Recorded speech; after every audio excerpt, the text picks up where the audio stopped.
Rhaegar Targaryen would never forget the first night he held the child in his arms, a black-haired babe wrapped in a woolen blanket, his tiny fists flailing as though he fought an invisible wind. The waves of Dragonstone crashed below, echoing through the night in rhythmic thunder, while the walls of the fortress moaned with the ancient weight of the Targaryen bloodline. A storm had brewed on the horizon. He had felt it before the first cloud blotted out the half-moon, as if an omen coiled itself around the spires of the citadel. But the baby had not cried through the relentless gusts. Instead, Jon, named Aegon at birth but renamed by quiet decree, stared at his father with impossibly dark eyes that reflected both the promise of Rhaegar's house and something deeper, something that would one day reshape the destiny of the Seven Kingdoms. Elia Martell, weary and pale after her labors, watched them from where she reclined on a chaise near the hearth. The glow of the fire flickered on her face, revealing a tender smile that seemed to light her dark eyes with a gentle pride. She looked thinner than he recalled, more fragile around the edges, as if her very strength had been poured into the child. Their second babe, the one who would join Rhaenys in the line of House Targaryen, had survived both the tumult of the realm and the tumult of Elia's body. As Rhaegar stood rocking the child, Elia thought about the precariousness of all their lives, now held in such a small form. Yet in that moment, the future felt assured. The babe's faint coos and the methodical sound of the waves brought Elia a sense of peace, as if the gods themselves had decided, just for one night, to keep them safe. There was an unspoken accord between them. They would raise this child in Dragonstone, away from the political weight of King's Landing, where the Iron Throne loomed like a cruel god. They had survived the rebellion barely. The wounds still gaped across the realm, and the uneasy peace that followed Robert Baratheon's reluctant acceptance of a Targaryen monarchy felt thinner than a blade of Valyrian steel. Robert had been forced to bend the knee after the fateful confrontation upon the Trident had ended not in Rhaegar's death but in a near stalemate, culminating in a truce brokered by Jon Arryn and several others who saw more gain in negotiation than in further bloodshed. In exchange, certain concessions had been made, favors promised, alliances reshaped, and Robert had returned to Storm's End a bitter man, licking his wounds. And so Rhaegar and Elia resolved that the child born in the final months of the conflict would never be used as a piece on the board of hungry lords eager to manipulate the realm once again. The babe would be raised on Dragonstone, just as Targaryen heirs had been for centuries, but away from the main intrigues swirling through the Red Keep. There, surrounded by dark basalt walls and the throes of a churning sea, the boy would grow to be something else, a Targaryen with Martell blood, but also something more, something that even Rhaegar himself had not yet fully understood. The storms that battered Dragonstone were said to whisper prophecies. They were the same storms Aegon the Conqueror had watched so many years ago, the same tempests that heralded the dreams of the Targaryen kings and queens who followed. And so the child was raised on stories of ancient Valyria. He heard of dragons once soared over the Seven Kingdoms, their shadows swallowing entire fields of crops and terrifying men into submission. He heard of how a single Targaryen family could enthrall or incite an entire continent, about how House Targaryen was both revered and reviled. These stories filled the baby's mind with wonders and nightmares alike. His older sister Rhaenys, quick of wit and bright of spirit, adored him. She was but a small child herself when he was born, but she would stand by his cradle, humming lullabies she had learned in the water gardens of Dorne or weaving little daisy chains of pale Dragonstone blossoms and setting them near his pillow. Their mother, Elia, would watch from a distance, a proud, quiet smile tugging at her lips. Rhaegar, for his part, found himself lost at times in the child's eyes, as if expecting to see a reflection of his own complicated sense of destiny. He would speak to Jon in the hush of the library, surrounded by dust-laden tomes of Targaryen lore and the silent watch of gargoyles. Often, Rhaegar would play the harp, letting the gentle notes cascade through the corridors, his voice low as he sang songs of prophecy, of light and darkness, of heartbreak and triumph. And always, always, the child's dark eyes followed him. When Jon began to speak, his first word was not mother or father, as Elia might have expected. No, he simply said dragons. It was as if everything he absorbed around him, Rhaegar's songs, Rhaenys' stories, the very stone of Dragonstone, had settled into the core of his being. Rhaegar smiled at that, though there was a solemnness to his eyes that did not escape Elia's notice. From those earliest days, the boy showed a quiet reserve that set him apart from his sister's open warmth. Where Rhaenys laughed and danced in the courtyard, enthralling her guardians and handmaidens with her lively presence, Jon stood near the ramparts, gazing at the roiling waters below. He was not glum, though. He simply looked as though he carried a different kind of fire, one that smoldered deeper. When servants and knights passed him, they would sometimes remark that the child's air was reminiscent of Prince Rhaegar's own contemplative stillness. And yet he was also the son of Elia Martell, carrying that Dornish spark that flared when his temper rose or when he felt an injustice. In time, the gloom of war receded. Around the realm, life stitched itself back together. New alliances formed, old grudges slithered underground, and in the recesses of the Red Keep, King Aerys II Targaryen, though dethroned of his immediate absolute power, was still recognized in title if mostly overshadowed by Rhaegar's day-to-day governance. The realm never forgot the near dethronement and the ravages of the rebellion, but gold from Lannisport and careful stewardship in High Garden brought renewed prosperity to the roads. Smallfolk slowly returned to fields once drenched in blood. Storm's End, under Robert Baratheon, remained restive as if its defiance had sunk into the very stones of the fortress, but for the time being, the truce held. In that tenuous peace, the family at Dragonstone continued to grow. It was not unusual for noble children to train in arms early, but Rhaegar felt reluctant to thrust a sword into his young son's hands too soon. He wanted Jon to learn about more than just how to fight. He wanted him to learn about the history and the lore that shaped Westeros, to study the mistakes that had led kings to ruin, to shape his empathy with songs and poetry. And so Jon read, turning the thick pages of tomes on Valyrian genealogies, scanning the stories of House Targaryen's greatest conquests and darkest misdeeds. Maester Jaemor, a mild man with a keen sense of humor, oversaw the boy's education, and Jon devoured knowledge with a quiet determination that made the old maester speak of the child in hushed tones of approval. Rhaenys would sit with them sometimes, weaving ribbons through her thick black hair, only to tease Jon when he grew too focused on a particular page. At night, they dined in the smaller banquet hall near Dragonstone's central keep. The hall was lit by torches that cast flickering shadows across the basalt columns. The sigil of House Targaryen, three-headed dragon rampant, decorated the walls, reminding them of heritage. Elia would guide the conversation, sometimes pressing Rhaenys to recite a poem, sometimes asking Jon about what he had learned that day. Rhaegar, though quiet, filled the silent gaps with a subtle warmth, a protective aura that seemed to gather them all together. Often, before the meal ended, he would speak in a reserved tone about the state of affairs in King's Landing, about how the lords were responding to the slow reorganization of the realm. And though Jon was too young to grasp every name, every political tension, he listened, storing each morsel of knowledge away, his black eyes gleaming with an intensity that moved Elia to both pride and concern. It was in Jon's 8th year that the first real test came. Word arrived on Dragonstone by Raven that riots had broken out in King's Landing. A group of starving small folk, angered by new taxes and rumors of extravagant spending in court, had begun to riot in Flea Bottom. Though the conflict was soon quelled by the City Watch, the event signaled deeper unrest. Rhaegar, faced with a father whose madness flickered more each day, had to make a decision: remain at Dragonstone or resume his place in King's Landing to ensure the realm would not slide into chaos. For Jon, that moment would be the first taste of how precarious the Targaryen hold truly was. Watching his father pace the halls, brow furrowed, it seemed to Jon that the entire burden of the 7 kingdoms weighed upon Rhaegar's shoulders. In the end, Rhaegar decided to sail for King's Landing, taking Elia and Rhaenys with him. Jon would remain behind, not as a lesser child, but as an heir in training under the watchful eyes of Maester Jaemor, Ser Miles of the King Guard, and a small retinue of loyal knights. Rhaegar believed the boy was still too young to endure the hotbed of ambition and betrayal that thrived in the Red Keep. It was a decision meant to protect him. Though Jon did not voice it, he felt a sting of disappointment as he watched his father's ship depart from the stony quay. Rhaenys, leaning over the railing of the ship, waved until distance and fog swallowed her small figure. Jon remained on the shore, the sea wind whipping his dark hair, forcing him to narrow his eyes as gulls shrieked overhead. The fortress behind him, normally so comforting, felt strangely empty. The months that followed proved a crucible. The staff who stayed behind tended to the fortress and to Jon's lessons, yet the halls rang hollow without Rhaenys' laughter, without Elia's gentle conversation, without Rhaegar's soft singing.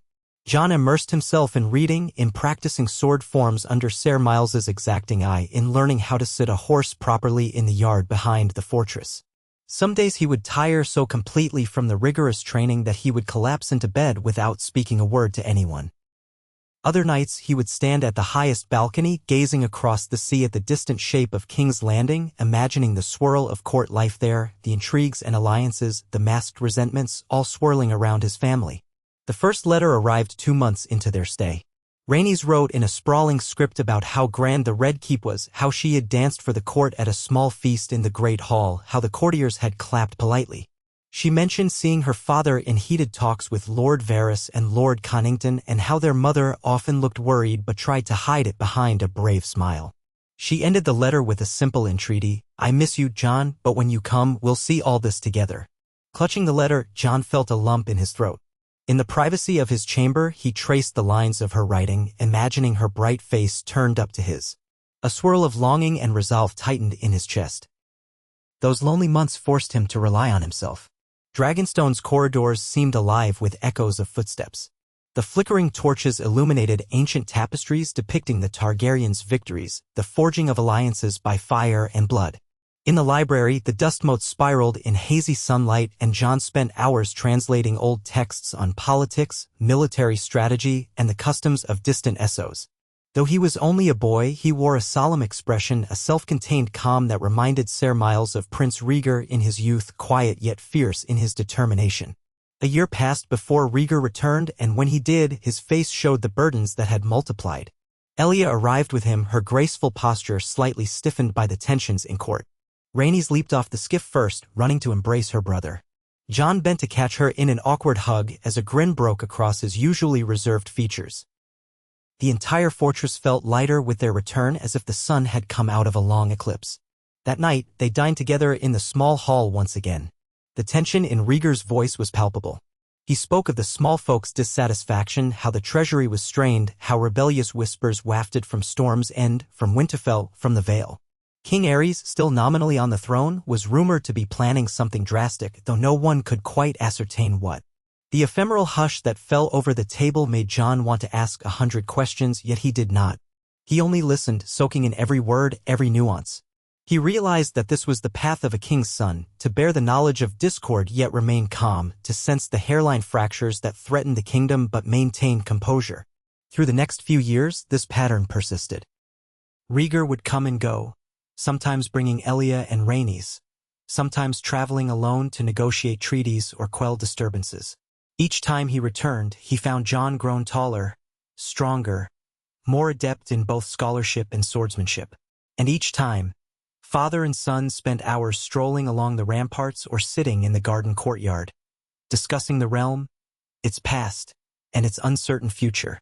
The boy listened intently, offering few words but absorbing all.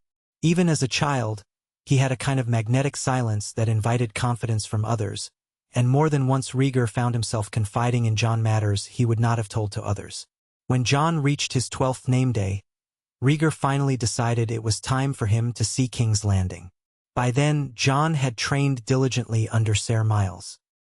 Though not a large boy, he moved with a certain grace, and his reflexes were swift, honed by the repeated hours in the training yard and a quiet dedication that impressed even the knights who visited occasionally. His sense of responsibility, too, had grown, shaped by the knowledge that many would see him as either a threat or a tool. The day the ship set sail, the winds blew in a crisp autumn chill. Jon stood on deck beside Rhaenys, who was now 16 and already a beauty in her own right, her Dornish heritage visible in the tilt of her eyes and the sultry elegance of her posture. She teased Jon about his solemn expression, but he only smiled faintly. A mixture of excitement and trepidation roiled in his gut as the coastline drifted closer, revealing the sprawling city that shimmered under the midday sun. King's Landing was unlike anything he had ever seen. Dragonstone was old, majestic in its severity, but King's Landing sprawled in chaotic abundance. Houses and taverns, winding alleys, and broad avenues that all led to the Red Keep perched on Aegon's high hill. The stench of the city, sea salt, refuse, unwashed bodies, assaulted him the moment he stepped off the ship. His father's retinue surrounded him, yet he felt exposed, part of a grand spectacle that made him uneasy. Within the Red Keep, the courtiers gathered like crows around fresh carrion. Whispers trailed behind Jon as he walked. The boy from Dragonstone? Prince Rhaegar's second son? The quiet one? Isn't he the rumored child of the prophecy? He overheard fragments but kept his head high, remembering his father's advice to let the chatter roll off his shoulders like rain off a dragon's scales. Rhaenys, graceful and poised, nodded politely to the lords and ladies, radiating a self-assured warmth that Jon envied. Elia guided him gently through the labyrinth of corridors, pointing out the great hall where the Iron Throne stood. From a distance, Jon could see its jagged edges of twisted swords and metal. A wave of dread and awe washed over him. The seat had been forged in the fires of the Targaryen conquest from the swords of those who had knelt. It was a symbol of power that had nearly cost them everything in Robert's rebellion. And now it loomed as a reminder of what might still come to pass if the realm fractured again. King Aerys seldom left his quarters, but rumors of his cruelty still hung in the air, and the hush among the servants whenever his name came up spoke volumes. Jon met him only once, in a corridor lined with stained glass windows.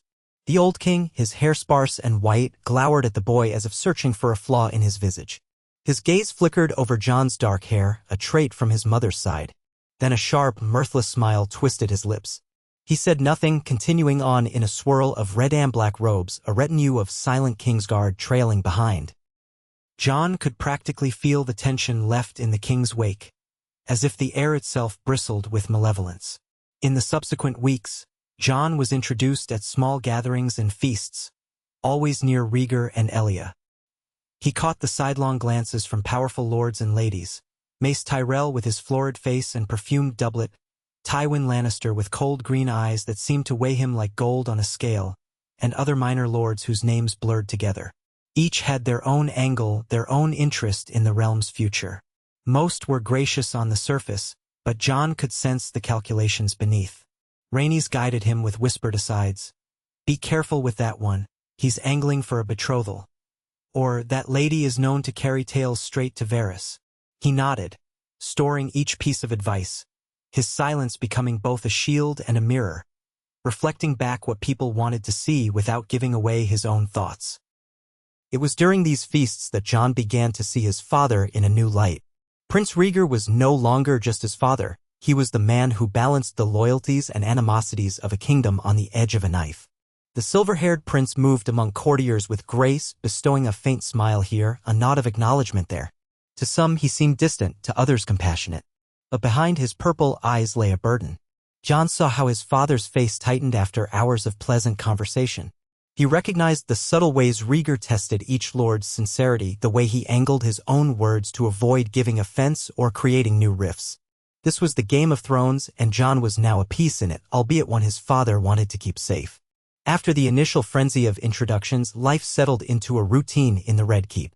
Jon rose early to train with the Master-at-Arms, a burly man named Ser Roderick Moore. His training sessions were often joined by young squires, boys of noble birth from around the realm. They eyed Jon with curiosity, some with a flicker of envy or hostility. After all, he was a Targaryen prince, albeit one who had grown up mostly in seclusion. Jon met their gazes calmly, letting his swordsmanship do most of the talking. Though not the strongest, he was quick and disciplined, his footwork sure, and he steadily earned grudging respect.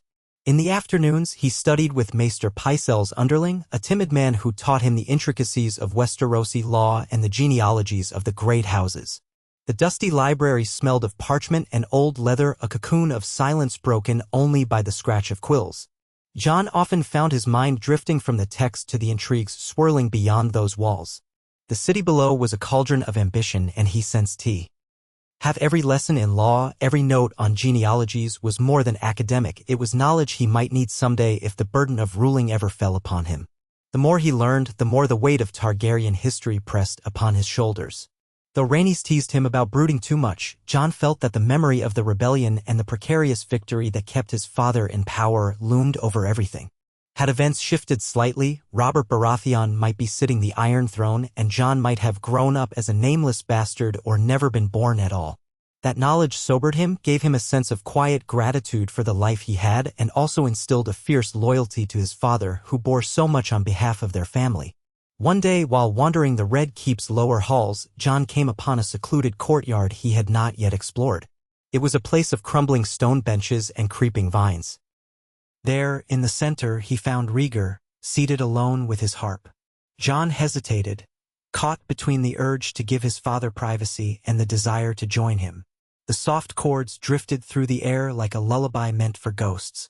Rhaegar turned at the sound of Jon's footsteps. For a moment, father and son held each other's gaze. Rhaegar beckoned him closer and continued playing a gentle tune. Jon sat beside him, the stone bench cold against his legs. He didn't speak, he only listened. The music was haunting, weaving the sorrow of a realm that had seen too much blood with the hope of something yet to come. When the final note faded, Rhaegar set the harp aside. A breeze rustled the vines, carrying the distant noise of the city up the high walls. "You've done well here," Rhaegar said, placing a hand on Jon's shoulder. "I see how they look at you. You've earned respect. That's not easily given in this court." Jon inclined his head in acknowledgement. "I only do what you taught me, father. I keep my eyes open, my sword arm steady, and my words measured." A faint smile touched Rhaegar's lips. "It is more than that. You have Elia's warmth in your heart, and you have my father's caution, perhaps too much so. The realm is changing, Jon. The older lords cling to the memory of what House Targaryen once was.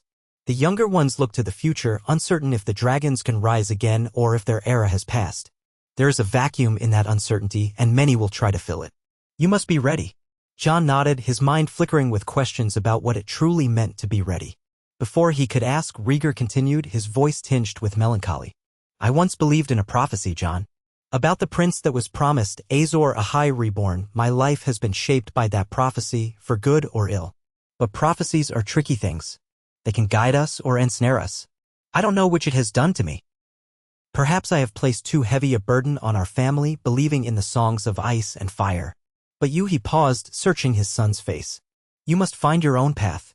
In the hush that followed, Jon felt a tumult of emotions. He had grown up steeped in stories of prophecy, yet hearing his father speak of them so directly made the weight of destiny feel all the more real. The boy wanted to assure Rhaegar he would bear any burden for House Targaryen, but words failed him.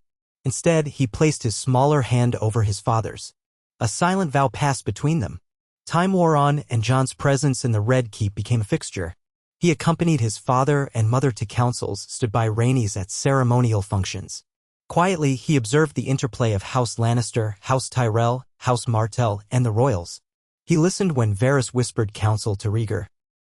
He took note of how Lord Connington spoke passionately about strengthening the royal authority, or how Pycelle's advice always seemed to tilt in favor of appeasing the nobility. All the while, King Aerys brooded in the shadows, making fewer public appearances, though the occasional rumor of his outbursts reached Jon's ears. When Jon turned 14, Rhaegar decided it was time he learned more about the wider realm. And so an extensive royal progress was planned. The realm had not seen the Targaryens travel en masse since before the rebellion, and Rhaegar reasoned it was time to show unity, to remind the small folk that their rulers had not forgotten them. Thus, a grand train of wagons, knights, and attendants set forth from King's Landing, bearing the silver-haired prince, Princess Elia Martell of Dorne, Princess Rhaenys, Prince Jon, and a retinue of guards. They would travel first to Storm's End, then to Highgarden, and onward through the Reach before looping back toward the Crownlands. Jon rode near the front, sometimes beside his father, sometimes behind, absorbing every sight. Small folk gathered to watch the procession, some cheering, others merely gawking in silent curiosity.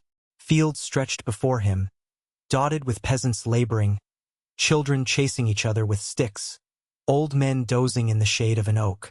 It was a world far removed from the polished intrigue of the Red Keep. He saw poverty, too, huts thatched with rotting straw, scrawny dogs picking through refuse, and anxious faces that spoke of the fear of famine or the arbitrary decisions of lords. The reality of how the realm lived pressed upon Jon, stirring his sense of responsibility. At Storm's End, Robert Baratheon greeted them. The Lord of Storm's End had aged in the years since the rebellion, though not gracefully. His once muscular frame had gone to fat, and a permanent scowl seemed etched into his broad features. Yet he greeted Rhaegar with guarded courtesy, acknowledging the compromise that had ended the war. His eyes flicked warily to Jon and Rhaenys, as though reminded of the youths who stood in the way of his old dream of dethroning the Targaryens. But he said nothing overtly hostile. They broke bread together in the great hall of Storm's End, where tapestries depicting storms and battles hung from the walls. Jon studied Robert's face, seeing in him a relic of the realm's unsettled past. He was neither friend nor open foe in that moment, merely a man forced to live with the truce's legacy. They continued onward, receiving more welcomes. At Highgarden, Mace Tyrell laid out a lavish feast among gardens bursting with roses. Rhaenys was the belle of the gathering, charming the lords and ladies with her Dornish wit and Targaryen grace. Jon lingered behind, politely but quietly mingling, taking note of the subtle attempts to gauge his interests or to see if a possible betrothal might be angled. Elia, well-versed in the game, deflected such insinuations with a warm laugh or a shift in conversation. The underlying dance of alliances was ever present.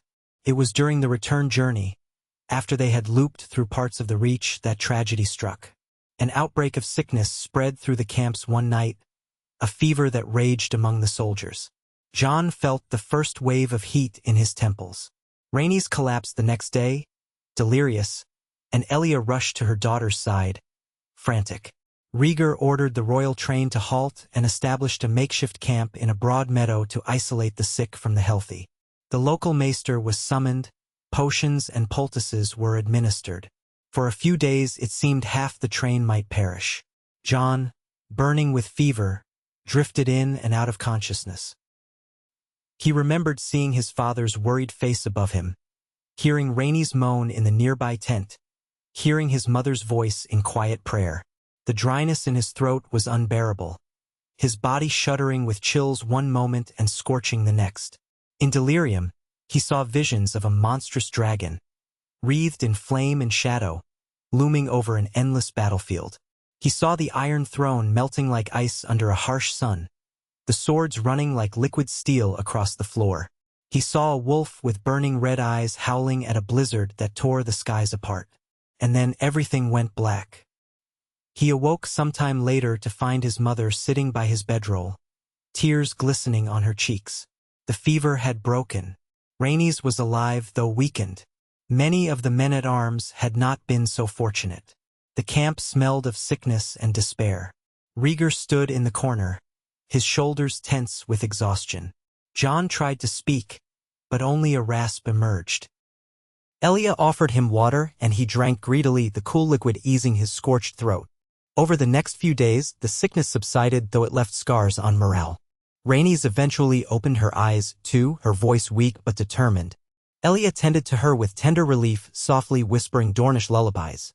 Rhaegar, once sure they would all recover, gently set about reorganizing the train. They could not linger in the Meadow of Death.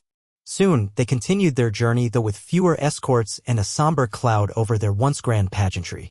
That brush with death left Jon changed. Nightmares of dragons and wolves haunted his sleep, flickering in the corners of his mind. He began to wonder if the realm itself was sick, if the old wounds had only been covered by a thin veneer of peace. Upon returning to King's Landing, he threw himself into his studies and sword training with renewed intensity. A drive smoldered in his heart. He resolved that if fate placed him in a position to help this realm, he would do so with all his might. Yet fate had plans of its own. Several moons after their return, King Aerys died suddenly in his sleep. Although many had foreseen his decline, the actual event sent shockwaves through the court. As the old king's body cooled, Rhaegar was faced with the daunting task of being proclaimed king of the Seven Kingdoms. The coronation preparations began almost immediately. No more could the realm hide behind the old king's eccentricities. Now Rhaegar would truly hold the reins of power. For Jon, the coronation was a grand spectacle he observed from the dais beside his father. The great hall was bedecked with silks in House Targaryen colors, the floors polished to a brilliant shine, and lords from every corner of the realm gathered in their finery. Rhaenys stood on the other side of their mother, wearing a gown of deep red that accentuated her Martell heritage. Elia, regal and calm, kept a supportive hand on Rhaegar's arm. As the High Septon placed the crown upon Rhaegar's silver head, a hush spread through the hall. Jon studied his father's expression, the gravity, the acceptance of a burden he had long anticipated. Applause thundered soon after, though it was tempered by an undercurrent of uncertainty. In that moment, Jon realized a new era had begun. The name of King Rhaegar I Targaryen would shape the history of Westeros. And Jon was both witness and participant in that unfolding tapestry. In the weeks that followed, Rhaegar set about reorganizing the small council. He aimed to maintain a careful balance between continuity and renewal. Some loyal advisors stayed on Varys, Pycelle, and Lord Connington while fresh faces joined. Tywin Lannister was invited back to court, albeit in a more constrained capacity than he had once wielded under Aerys. Mace Tyrell and the younger generation of nobles found places in the new tapestry. Diplomacy became the order of the day. Amid the bustle, Jon quietly refined his place. No longer just the prince in the shadows, he was now second in line to the Iron Throne, behind his elder sister Rhaenys, who, as the eldest child, stood to inherit if Rhaegar's reign ended without any further children of his own. But in truth, the line of succession was a subject of constant debate. Some believed that as a male, Jon should precede Rhaenys, while others championed Rhaenys' claim, noting the Targaryens had often allowed women in the line. Rhaegar, for his part, never clarified the matter to the court, perhaps to keep potential rivals unsure. Behind closed doors, though, Elia sometimes spoke of how the tradition of male preference primogeniture from other houses might overshadow Targaryen custom. Jon tried not to dwell on it. He loved Rhaenys. He would never dream of undermining her. And if the day came when the realm demanded clarity, it would be Rhaegar's to grant or withhold. As the first year of Rhaegar's reign wore on, the realm cautiously relaxed. Taxes were eased, roads were repaired, and the king's justice dealt swiftly with brigands who roamed the countryside in the aftermath of the plague that had struck their retinue. Rhaenys took part in charitable endeavors, distributing bread and blankets to the poor in Flea Bottom, winning hearts with her compassion and Dornish flair. Jon joined her sometimes, quietly carrying sacks of grain or standing watch with a few guards. He preferred to remain in the background, letting Rhaenys' luminous spirit take center stage. But not everyone rejoiced in the new order. Robert Baratheon bristled at any mention of Targaryen authority, even if the terms of the truce technically held him to peace. Rumors abounded that he drank heavily and muttered curses against the Dragonspawn, though he stopped short of open rebellion. The Lannisters, too, played their subtle games. Tywin's outward loyalty was never in doubt, yet Jon sensed a cold calculus in the man's gaze, as if the father of Cersei, Jaime, and Tyrion never forgot or forgave perceived slights to House Lannister. And so, just as the realm began to sense a newfound calm, tensions coiled in the corners of the court. Jon occasionally sat in on council sessions, listening to lords bicker about trade, tariffs, or laws on inheritance, only for more pressing matters like the armed conflicts in the Stepstones or the restlessness of the wildlings beyond the wall to rear their heads. Rhaegar handled it all with a measured dignity that Jon admired, but in private, Jon glimpsed the fatigue etched on the king's face. One evening, a year after Rhaegar's coronation, Jon walked through the Red Keep's gardens under a moonlit sky. The air was thick with the fragrance of night-blooming flowers. A pale stone bench invited him to rest, and he settled there, letting the events of the day swirl in his mind. Then, footsteps approached. It was Rhaenys, a shawl wrapped around her slender shoulders, her dark hair shimmering in the soft light. She lowered herself beside him, exhaling softly as she looked at the sky. For a moment, neither spoke. "They expect so much of us," she said finally, her voice laced with a wistful tone. "Father is king now, mother is the queen, and we're meant to follow in their footsteps. I sometimes think about what might have happened if the rebellion ended differently. Would we even be here?" Jon studied her profile. "I've wondered the same. In some ways, we owe our existence to a twist of fate. Father survived the Trident, forging that truce. We should be grateful." She turned to him. "Grateful, yes, but also aware of how fragile it all is. Look at how quickly we lost so many good men during our progress. Look at how the small folk suffer whenever there's a hint of turmoil." She paused, dropping her gaze to her hands. "Sometimes I fear we're living in a dream and that one day we'll wake up to find the realm in flames again." Jon reached for her hand gently, giving it a reassuring squeeze. "I can't promise otherwise. But we have Father's example.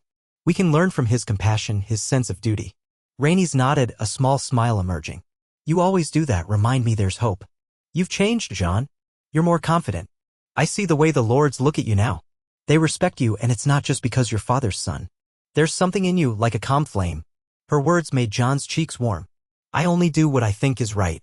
You, on the other hand, were born to dazzle them. The way you speak to the small folk, the courtiers, you command attention without even trying." She laughed softly. "Perhaps we balance each other. You hold the quiet center, and I step out into the light." Their conversation drifted on, mingling with the scents of the garden and the gentle hush of the night. They talked about little things, childhood memories on Dragonstone, the tutors they disliked, the games they invented. For a short time, they forgot the weight of crowns and swords. But the respite was brief. The next morning, a raven arrived from Storm's End. Robert Baratheon was gathering troops supposedly for a grand melee to celebrate some local festival.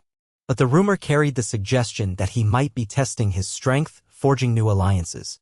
King Rhaegar read the Raven's missive in the council chamber. His expression set. Tywin Lannister murmured words of caution, and Lord Varys's silk-soft voice spoke of caution warranted, but perhaps no immediate cause for alarm. Elia and Rhaenys listened from the sidelines, tension evident in their demeanors. Jon stood by his father's side, a silent observer, aware that the realm was once again poised to veer into conflict if things escalated. Rhaegar opted for a diplomatic approach, dispatching envoys to Storm's End to confirm Robert's intentions and ease any potential misunderstandings. At the same time, the king discreetly increased the crown's presence along the Rose Road and Kingswood, ensuring that any large movement of troops could be met swiftly. The move was delicate. Rhaegar did not want to appear belligerent, but he could not afford to be unprepared. In the ensuing weeks, no open hostilities broke out. Reports returned that Robert's gathering was real enough, though its purpose remained ambiguous. Then a second raven arrived. Robert was extending an invitation to the royal family to attend the melee as a gesture of goodwill. The entire court buzzed with speculation. Was this a trap, a chance to incite violence? Or was it a genuine attempt at reconciliation? Ever mindful of unity, Rhaegar chose to accept. The lords of the council expressed a mixture of relief and concern. Plans were made for a smaller royal party to journey to Storm's End. Jon quietly prepared, checking his armor, ensuring his mount was battle-ready should the worst occur. He felt a tingle of both excitement and dread.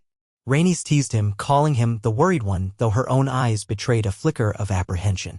Elia urged them to trust in Rhaegar's wisdom. They set off with a lean retinue, traveling for days under a shifting gray sky. The winds grew fiercer as they neared Storm's End, whipping the banners of the crowned dragon in black against red. When at last the fortress appeared, perched on a cliff above the tumultuous sea, Jon felt a lurch of awe. Storm's End was as formidable as any castle in the Seven Kingdoms, built to withstand the fury of storms and sieges alike. Robert Baratheon greeted them in the courtyard. He was older, fleshier, and yet his presence still held an undeniable power. His booming laugh echoed off the stone walls as he embraced Rhaegar with forced camaraderie. Jon studied Robert's eyes, noticing a flicker of old resentment behind the smiles and empty pleasantries. Stannis Baratheon was there as well, thinner, more severe in temperament, nodding politely but keeping his distance. Renly, the youngest, was hardly more than a boy, with a bright smile and a lively energy. The court of Storm's End bustled with knights from across the Stormlands and beyond, gathered to compete in the melee. The days that followed were a parade of feasts and displays of martial skill. Robert drank copiously, clapping Rhaegar on the shoulder as if they were the oldest of friends, even as subtle jibes slipped into his conversation. At times Rhaegar parried them with a polite smile. Other times he let the barbs stand unanswered. Joe. N sensed the tension simmering beneath each banquet, each toast. On the third day, the melee itself began. The courtyard of Storm's End had been cleared and makeshift stands were erected for lords and ladies to watch. Warriors in gleaming plate assembled, their sigils a riot of color, stags, hounds, falcons, and more. Robert, eager to show that his prowess remained, entered the lists himself. At the last moment, feeling a pull of duty and curiosity, Jon decided to participate as well. Rhaegar eyed him with a solemn nod, neither encouraging nor forbidding. Perhaps the king sensed that his son needed to test himself. Jon entered the melee grounds in simple armor, the three-headed dragon of House Targaryen on his surcoat. The crowd muttered, half expecting the prince from Dragonstone to be overshadowed by seasoned knights. He felt a swirl of nerves in his gut but kept his face impassive. He recalled every lesson from Ser Miles, every drill in the yard at Dragonstone. Focus on the moment. Breathe. Let your training guide you. The horn sounded and the chaos erupted. Knights slammed into each other with wooden swords meant to bruise and batter but not kill. The sound of steel on shields resonated through the courtyard. Dust rose from the trampled ground, creating a haze of shifting silhouettes. Jon fell into the rhythm, ducking a blow from a knight of House Dondarrion, returning a swift strike to unhorse another from House Cairn. Each clash of arms pushed him deeper into that edge of calm fury. He was aware of spectators shouting, of Rhaenys and Elia watching anxiously, but he kept his concentration locked on each opponent. Slowly, the field thinned. Jon found himself facing men twice his age, battered but still standing. His own body ached from bruises, his arms shaking from the strain, yet a fierce determination fueled him. When Robert Baratheon slammed his warhammer into another knight's shield with a deafening crash, the crowd roared. It was only a matter of time before Jon and Robert came face to face in the swirl of combat. And so they did, near the center of the field, with dust and sweat coating their faces. Robert, panting heavily, regarded Jon with something like amused challenge. "So, you're the quiet dragon," he barked. "Let's see what you're made of, boy." Jon raised his sword. "As you wish, Lord Baratheon." Robert charged, swinging the massive hammer. Jon sidestepped, the hammer whooshing by, stirring the air so fiercely that Jon's hair whipped against his cheeks. He darted in to strike Robert's side, but the older man's reflexes were still swift. He brought his hammer back around for a backhand that Jon barely blocked with his shield. The force rattled his bones. They circled each other, the onlookers shouting encouragement or jeers. Jon recognized that Robert had raw power, but the years of feasting and drink had taken some toll. With each swing, Robert grew slower. Jon used his lighter frame to dart in and out, landing glancing blows. One strike caught Robert's hip. The man grunted in pain, staggering. Then he let out a bellow, swinging again with all his might. Jon tried to pivot, but the blow clipped the edge of his shield and sent him sprawling onto the ground. Winded, he rolled to avoid Robert's downward smash. Pain flared in his shoulder as he scrambled to regain his footing. Around them, the crowd's roar became deafening. Robert loomed over him, hammer raised. This time, Jon lunged with desperation, thrusting his sword into the gap of Robert's guard. He struck Robert's torso with enough force to topple the older man, though the blow was a practice one, not meant to pierce. With a crash, Robert went down, cursing as the wind was knocked out of him. Stunned, Jon stood there, chest heaving, sword still raised.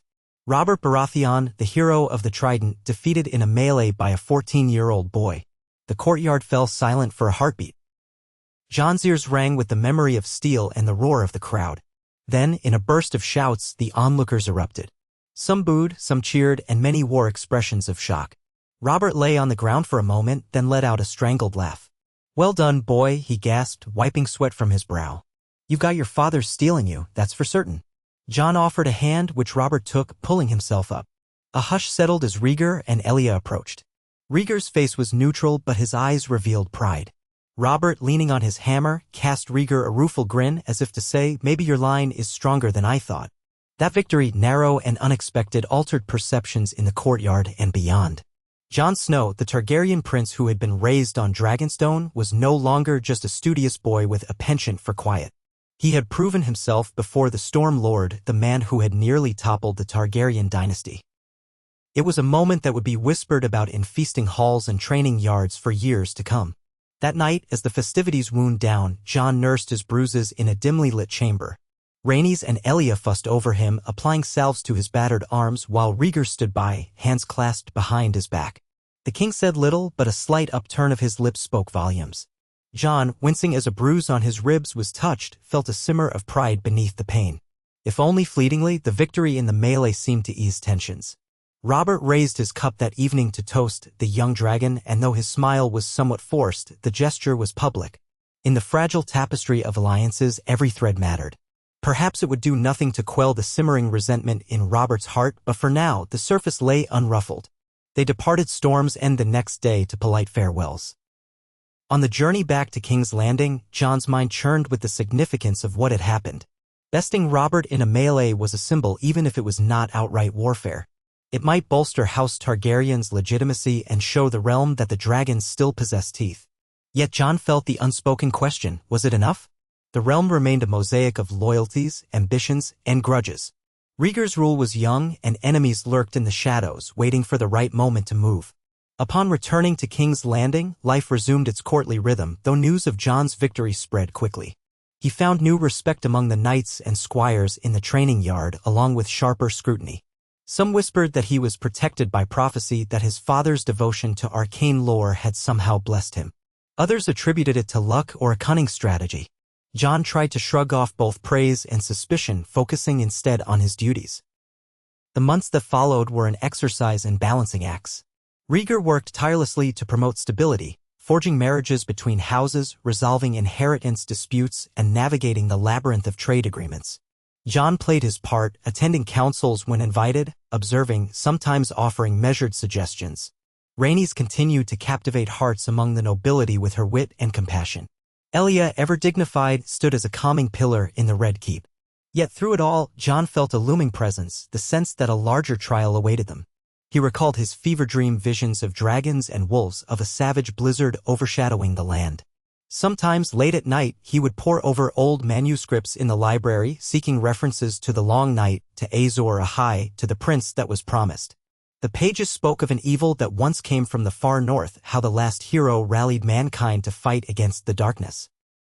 Jon wondered if that had any bearing on the future. He sensed that Rhaegar, too, held onto some secret knowledge gleaned from prophecy. But father and son never directly broached the subject again. Perhaps they both feared what it might mean. On the cusp of Jon's 15th name day, Rhaegar decided it was time to return to Dragonstone for a brief respite from King's Landing's pressures. The royal family sailed under fair skies, their vessels cutting through the waters of Blackwater Bay. As soon as they glimpsed the austere towers of Dragonstone, a calm settled over them. It was home in a way the Red Keep could never truly be. Jon walked the familiar corridors, remembering his childhood. He visited the library where he had spent countless hours with Maester Jaemor, who had since retired to Old Town. He stepped into the dusty training yard where Ser Miles had once barked commands. The fortress felt smaller now, less intimidating. Or perhaps he had simply grown larger. On the second night of their stay, a storm rolled in, as often did around Dragonstone. Lightning slashed across the sky, illuminating the ancient stone gargoyles that perched on the fortress walls. Jon stood on a balcony, letting the rain lash his face, inhaling the brine and ozone. Something about the fury of the storm reminded him of his own tumultuous thoughts, powerful, churning, searching for release. He sensed movement behind him and turned to see Rhaegar standing there, drenched from the rain. They were alone above the raging sea. Neither spoke for a long time, allowing the storm's roar to envelop them. When Rhaegar finally spoke, his voice carried the weight of a father confiding in his son. I was near your age when I began to learn the truths that shaped me. The idea of prophecy, of destiny. It consumed me, Jon. I sought to shape the realm for what I believed must come. In doing so, I risked everything we had. He paused, the wind tearing at his silver hair. Sometimes I wonder if I did right by all of you, by Elia, by Rhaenys, by you. You've grown into a fine prince, but I placed you in a precarious world. Jon stepped closer, the rain mingling with the tears he barely recognized in his father's eyes. I have no regrets. You've guided me well. You've shown me the responsibilities we bear. I only want to be worthy of it. Rhaegar closed his eyes briefly. The realm needs leaders who care, who see beyond their own ambition. Maybe that's you, Jon. Maybe it's Rhaenys. Maybe it's both of you together.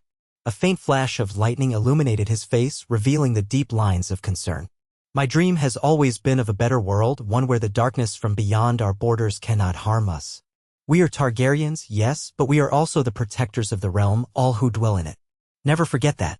Jon clasped his father's forearm in a gesture of solidarity.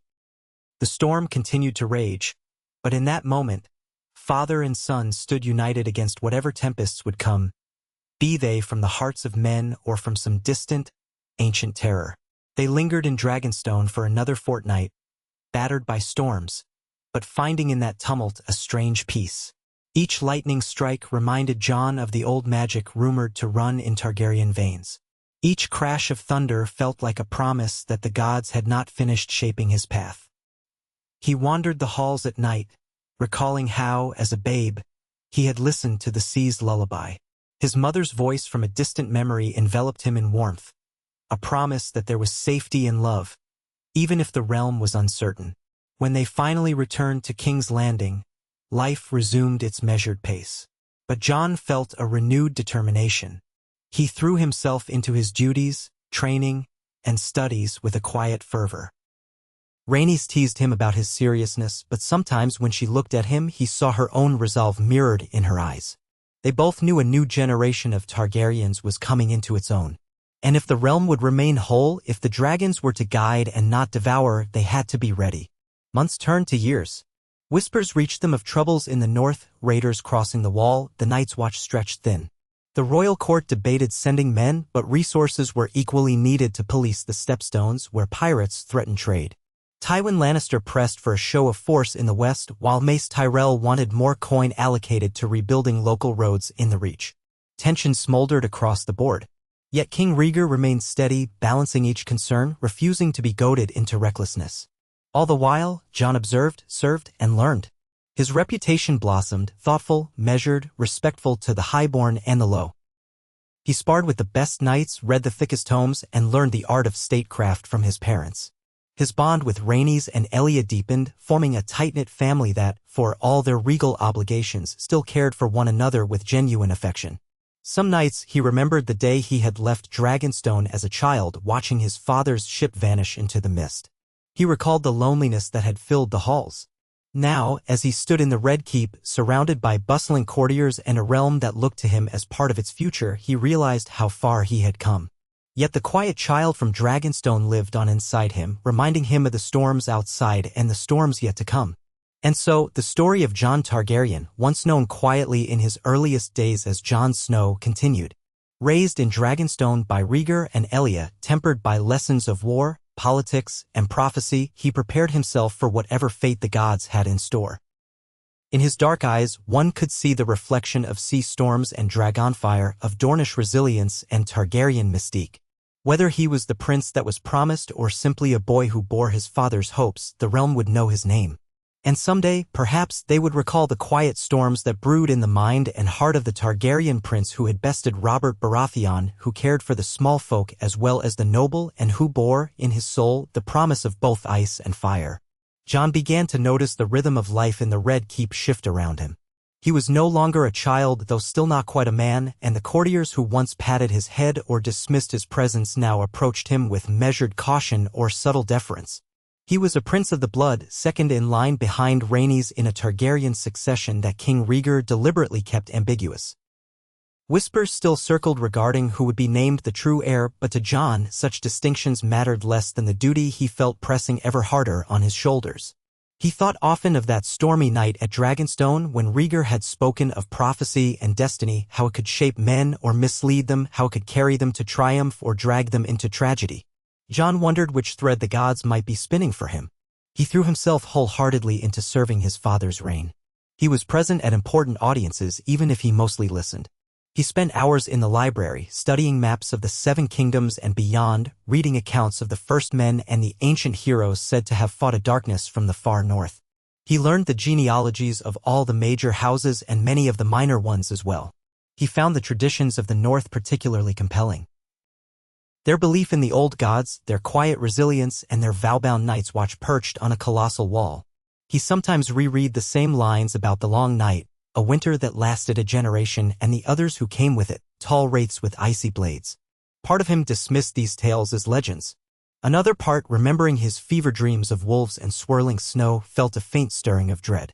Rhaenys teased him about his fixation on gloom-ridden histories. She herself reveled in more social pursuits, guiding ladies of the court in dances, organizing small charitable efforts in Flea Bottom, or hosting gatherings that brought a touch of color to the sometimes dreary Red Keep. Whenever they had a free hour together, Jon would accompany her through the streets where the small folk had grown to adore the bright princess. Jon walked quietly beside her, a protective shadow. While Rhaenys laughed easily and engaged in banter with the people, he offered reassuring smiles and direct help, lifting a cart stuck in the mud, donating a silver piece to a beggar, listening to a shopkeeper's laments about tariffs. The small folk came to recognize his dark-haired figure as well, greeting him with polite bows or nods of respect, though he remained more distant than Rhaenys. She was the sun. He was the moon. But they orbited the same familial love, and the small folk, hungry for reassurance that the Targaryen crown cared for them, took heart from it. In the small council, King Rhaegar's challenges grew more complicated. Tensions with Robert Baratheon continued to simmer. Although Robert had invited them to Storm's End for the melee and had even toasted Jon's prowess, he did not forget his old grievances so easily. When ravens from Storm's End or the surrounding stormlands arrived, the words they carried often bristled with undercurrents. Some messages brayed about taxes, some about old feuds that had apparently never been fully resolved, and some about shipping lanes and the king's apparent favoritism toward other regions. Rhaegar, ever patient, continued to address each concern calmly. At council sessions, Tywin Lannister quietly observed and occasionally interjected that the crown must not show weakness. Lord Connington insisted they should stand firm against any hint of rebellion. Varys, all soft words and careful phrasing, suggested that Robert might be placated with certain trade agreements or alliances that recognized Storm's End's importance. The king weighed each piece of advice as though balancing precious gems on scales made of glass. Meanwhile, rumors drifted north about unrest beyond the wall. A small band of wildlings had apparently been encountered by rangers of the Night's Watch in the depths of a frigid forest, the wildlings speaking breathless tales of monstrous figures in the snow. The Night's Watch reported the incident without embellishment, simply noting that the wildlings had seemed terrified, half-starved, and willing to say anything for a warm fire. The Lord Commander of the Night's Watch, an aging man with a reputation for diligence, requested more resources from the crown.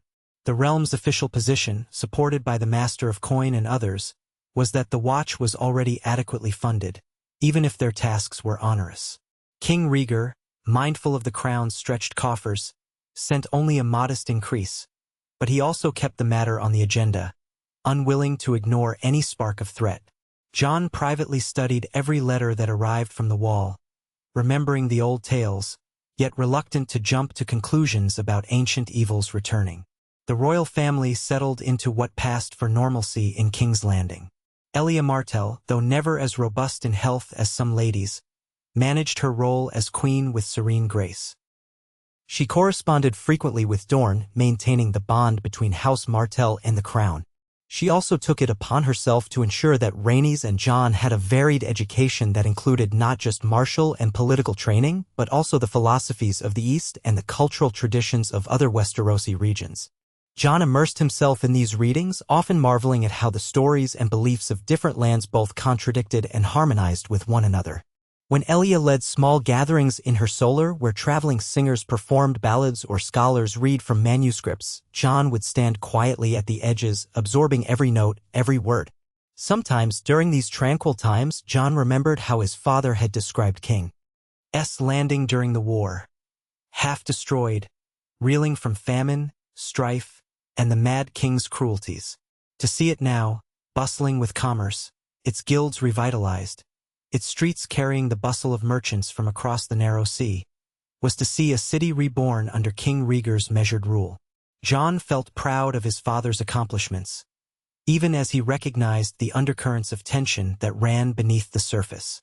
The realm was like a tapestry with vibrant threads, but also hidden frays that might unravel everything if pulled too hard.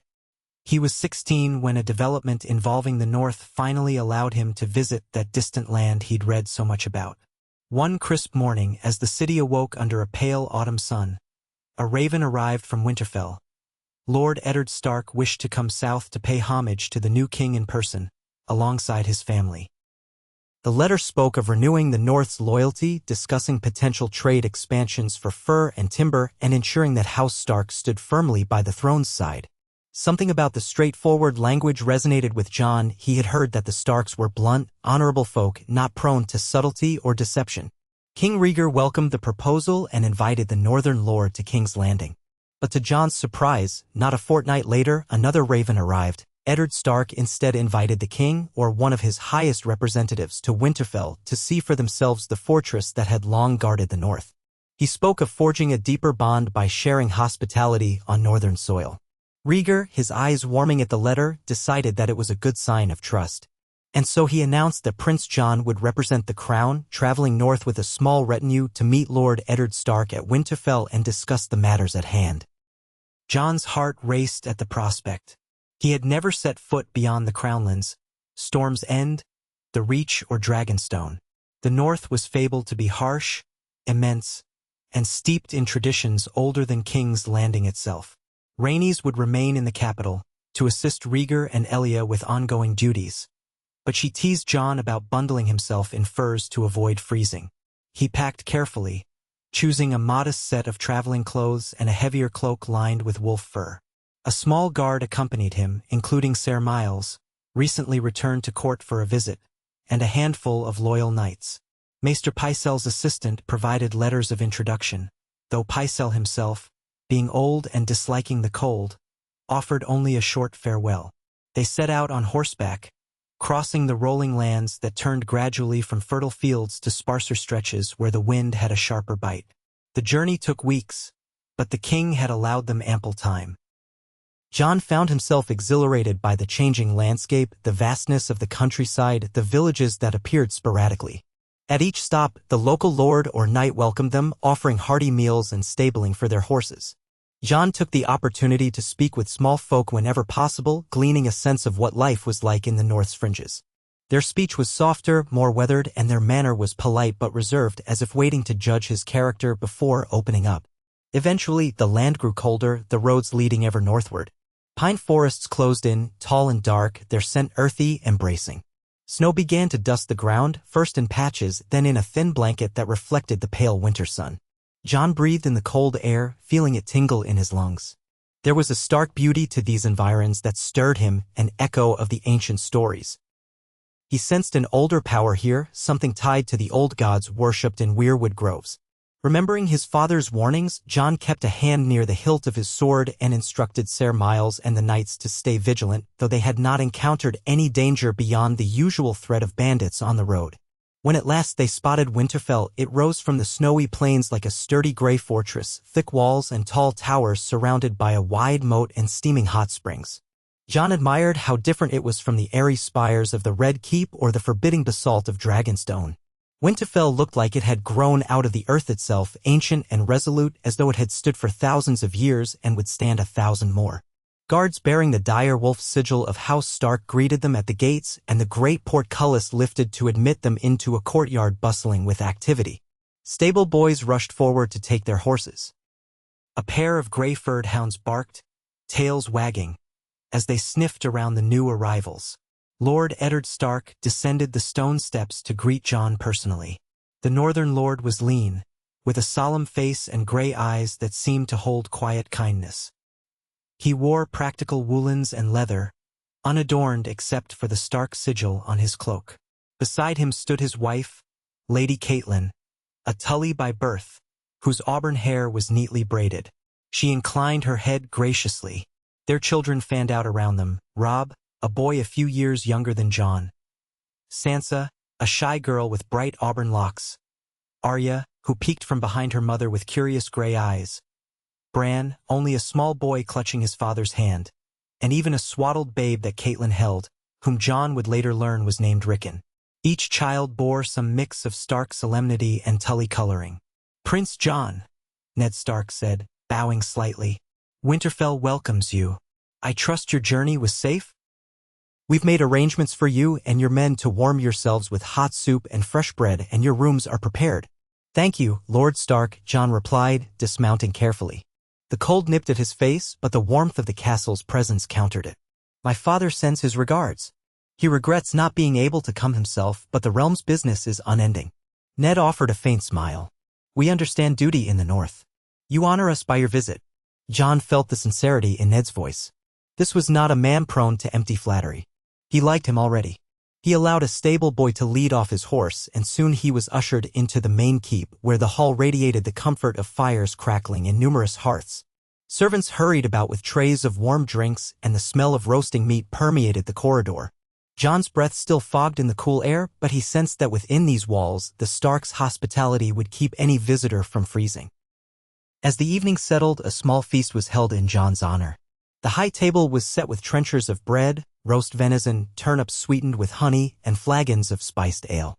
Jon was seated between Ned Stark and Lady Catelyn, while the children sat farther down.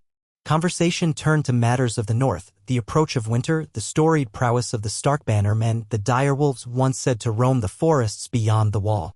Jon found himself curiously delighted by these tales. It was so different from King's Landing's gossip. Here, the talk was not of court alliances but of the wild hunts in the Wolfswood or the precariousness of living in a land where snow could pile so high that entire roads vanished. Now and then Ned offered a polite query about King Rhaegar and the state of the realm. Jon answered with the same measured care he'd learned at court. Lady Catelyn spoke of her Tully roots, occasionally bringing up the Riverlands and how trade with the North could be improved if certain tolls were reduced. Jon noted it all, making mental lists of what might be feasible to recommend once he returned south.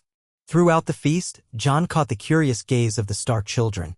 Sansa, red-cheeked from the fire's warmth, observed him with something like admiration, as though he were a figure from the songs she might have heard, a Targaryen prince with dark hair. Arya, on the other hand, peered at him with frank curiosity, as if trying to gauge whether he was as serious as rumor claimed. Robb sat quietly, occasionally asking about swordsmanship or the best moves in a melee. Jon responded kindly, remembering that he had once been a boy with the same questions. He offered to show Robb a few maneuvers in the training yard if time permitted. Ned Stark, overhearing, smiled his approval. Over the following days, Jon settled into a comfortable routine in Winterfell. In the mornings, he joined Ned Stark in the courtyard to observe the men training. He saw how the Stark way emphasized discipline and camaraderie.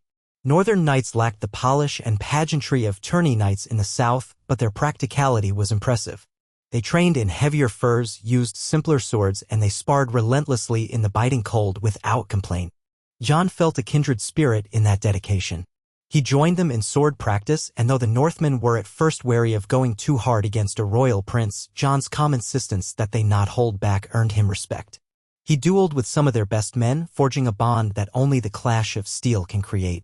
In the afternoons, he explored Winterfell's Godwood, a quiet space of ancient trees surrounding a heart tree with a pale trunk and crimson leaves.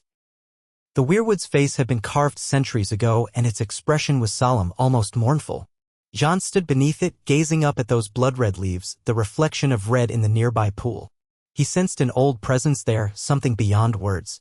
Even for one who worshipped the Seven in the Targaryen tradition, he could feel the weight of ages pressing down, a hush that made him think of winds from the dawn of time. He would bow his head, hearing nothing but the soft rustling of leaves and the trickle of water. If there were gods in this place, they were ancient indeed, watchers of men's folly and triumph. Sometimes Ned Stark came to sit with him for a few moments, offering quiet companionship as though he understood Jon's fascination. The Northern Lord would close his eyes, lips moving silently in an old prayer, then rise to leave without elaboration. Jon felt a curious comfort in that, a sense that he did not need to prove himself or recite the proper rites. He simply had to be there, to let the stillness speak. He spent time as well with the Stark children. He taught Robb a few footwork tricks from his Dornish-influenced training, which left the boy breathless and eager for more. Sansa approached him shyly, wanting stories about life in the Red Keep. She especially loved hearing about Rhaenys, the princess who danced at feasts and charmed all with her wit. Arya, more restless, showed him how she could climb the battlements and race along the top of the walls, an activity that scandalized her mother and amused her father. Jon watched her agile movements, recalling how Rhaenys, too, had once been nimble in climbing Dragonstone's ramparts as a small child. Young Bran lingered about, wide-eyed at the mention of dragons, though Jon had none to show, only stories of the Targaryen past. And then there was Rickon, too young to do more than toddle around and babble. Jon found himself oddly warmed by the family's closeness, how they seemed a pack, each distinct, yet bound by intangible loyalty. The official discussions with Lord Stark progressed steadily. They spoke of grain shipments, new roads that could facilitate trade, the possibility of stationing a few more crown-funded blacksmiths in northern towns to help the region prosper. Ned was practical, never asking for more than he thought necessary and always willing to contribute men or resources if the realm needed them. Jon took careful notes, planning to present them to his father. One of the final topics concerned the Night's Watch. Ned hinted that the Old Order was still understaffed. Though winter had not fully arrived, the northern darkness grew longer by the year, and rumors occasionally drifted down about things that lurked in the cold. Ned did not press the matter as a threat, only as a duty. Jon listened, considering how best to convince the small council to direct more attention north. He was struck by the quiet conviction in Ned's voice. It was not fearmongering. It was simply responsibility, like caring for an old wall that might crack if left untended. Near the end of Jon's stay, Ned offered to lead him on a brief journey beyond Winterfell, into the Wolfswood, to visit one of the old watchtowers. The retinue that formed was small. A handful of Stark guards, Ser Miles, and 2 of Jon's knights. They rode out on a cold morning, breath steaming in the air. The terrain was rugged, marked by towering pines, winding streams, and the occasional distant howl of wolves. Jon found the crispness exhilarating, a far cry from the clammy heat of King's Landing. The forest felt alive, every branch and trunk draped in a hush that made him mindful of each footstep. They reached a stone watchtower near twilight. It was ancient, partially collapsed, a remnant from days when the north was more hotly contested. The men set up a small camp in the clearing around it, lighting a careful fire. Ned and Jon ascended the winding staircase to stand atop the ruined battlements. From there, the land rolled out in dark waves of woodland, the setting sun bleeding red across the horizon. Wind whispered through the pines, carrying the promise of deeper winter. Ned leaned on the crumbling stones, scanning the far distance. Some say the north is empty compared to the south, he said quietly. But there is a presence here that I've never felt anywhere else. Old gods, old histories, old battles. We are their heirs for better or worse. Jon nodded, his dark hair ruffled by the wind. I can feel it. Dragonstone has its weight of history, but this is different. Wilder. As though the land itself still remembers. They stood in companionable silence, listening to the breeze. Eventually, Ned sighed. Your father was wise to send you. I see in you the kind of prince who understands the realm is more than just a throne. You've listened to our needs, walked among our people. If this is what King Rhaegar seeks to foster, then House Stark stands by him. Jon bowed his head, touched by the sincerity. I'm grateful for your trust, my lord. I only hope I can live up to my father's example and my mother's as well. Queen Elia is admired here, too, Ned said. Her grace and dignity reached even our cold corners. He paused, his gaze lingering on Jon's face. You carry both your parents in you. And something else. As though you're searching for a purpose beyond politics. Jon stared out at the gathering twilight. He thought of the fleeting nightmares he'd had in King's Landing, visions of frozen horrors and the howls of dire wolves. He thought of the prophecy his father had once mentioned, the prince that was promised, Azor Ahai, and how destiny could twist lives like threads in a loom. Sometimes I feel as though there's a shadow on the horizon, Jon said softly. Something bigger than lords and crowns. I can't explain it. But I sense it and I want to be ready. Ned rested a hand on Jon's shoulder. Then perhaps this is the path you were meant to walk. If the realm ever faces that kind of darkness, I suspect men like you will be needed. They said no more that night. The conversation made Jon's skin prickle with both apprehension and resolve. Gazing across the darkening forest, he felt as though he had peered into a distant future too terrifying to fully comprehend. Yet, standing beside Lord Stark under the big northern sky, he felt less alone in bearing that silent awareness. He realized that allies could be found in unexpected places, quiet men who simply did their duty without proclaiming it to the heavens. The next morning, they returned to Winterfell. Soon after, it was time for Jon to depart south, carrying letters of agreement and plans for mutual prosperity. The Stark family gathered in the courtyard to see him off. The children crowded around to say their goodbyes. Sansa curtsied prettily, thanking him for his stories. Arya offered a grin and asked if he'd come back to show her more sword moves someday, ignoring her mother's disapproving scowl. Robb clasped Jon's arm in an earnest gesture, promising to practice the footwork they drilled. Ned and Catelyn extended the hospitality of Winterfell anytime he or his family might visit. As Jon mounted his horse, he felt a pang of reluctance to leave. The stark honesty of the North had left its imprint on him, a sense that perhaps life could be simpler here if only fate allowed it. Their journey south was smooth, though the road felt emptier without the lively presence of the Starks. Jon found himself replaying the conversations in his mind, wondering how best to convey the North's sincerity to King Rhaegar. He also thought about the old watchtower, the creeping sense of vast darkness out there, and the silent promise he'd felt stirring in his heart. He resolved to keep studying the histories, the lore. If something truly threatened from the far north, he wanted to be prepared. Upon his return to King's Landing, he was greeted warmly by Rhaenys, who teased him that he'd turned half-wolf. Elia kissed his cheek and asked about the northern foods and fashions, curious as always about cultural differences. King Rhaegar listened gravely as Jon presented the agreements reached with Lord Stark, nodding in approval at the terms for new roads, trade routes, and a modest increase in funding for the Night's Watch. Then Rhaegar placed a hand on Jon's shoulder. "You have done well, my son," he said softly. "The North is vital to the realm and so often overlooked. Your efforts might plant seeds of loyalty that will bloom in the hardest winter." In the months that followed, the King's expanded council took the North's agreements under careful consideration. Some lords balked at the idea of sending coin to a region they deemed unproductive, but Rhaegar, supported by Elia, Tywin, and even Varys, pressed the notion of a strong, united realm where every region's stability benefited the crown. Slowly, negotiations with the North began to bear fruit. Caravans of timber and fur traveled more frequently to the south, while shipments of grain and new tools made their way north. The friction that had once defined Targaryen-Stark relations since the rebellion eased. Jon sensed that the realm was weaving itself into a more cohesive whole, though the tapestry was still fragile. One stray thread, one tug of ambition or betrayal, could unravel it all. Jon continued to train his sword hand diligently, forging a friendship with Ser Barristan Selmy, who, though aging, remained on the King's Guard and was widely regarded as one of the finest knights in Westeros. Ser Barristan taught Jon the finer points of knightly courtesy and the deeper philosophies of chivalry. A true knight, Ser Barristan often said, serves with honor not only his king, but the realm itself. Jon took those words to heart, imagining them as echoes of the vow the Night's Watch took, the vow that Ned Stark had spoken of with such respect.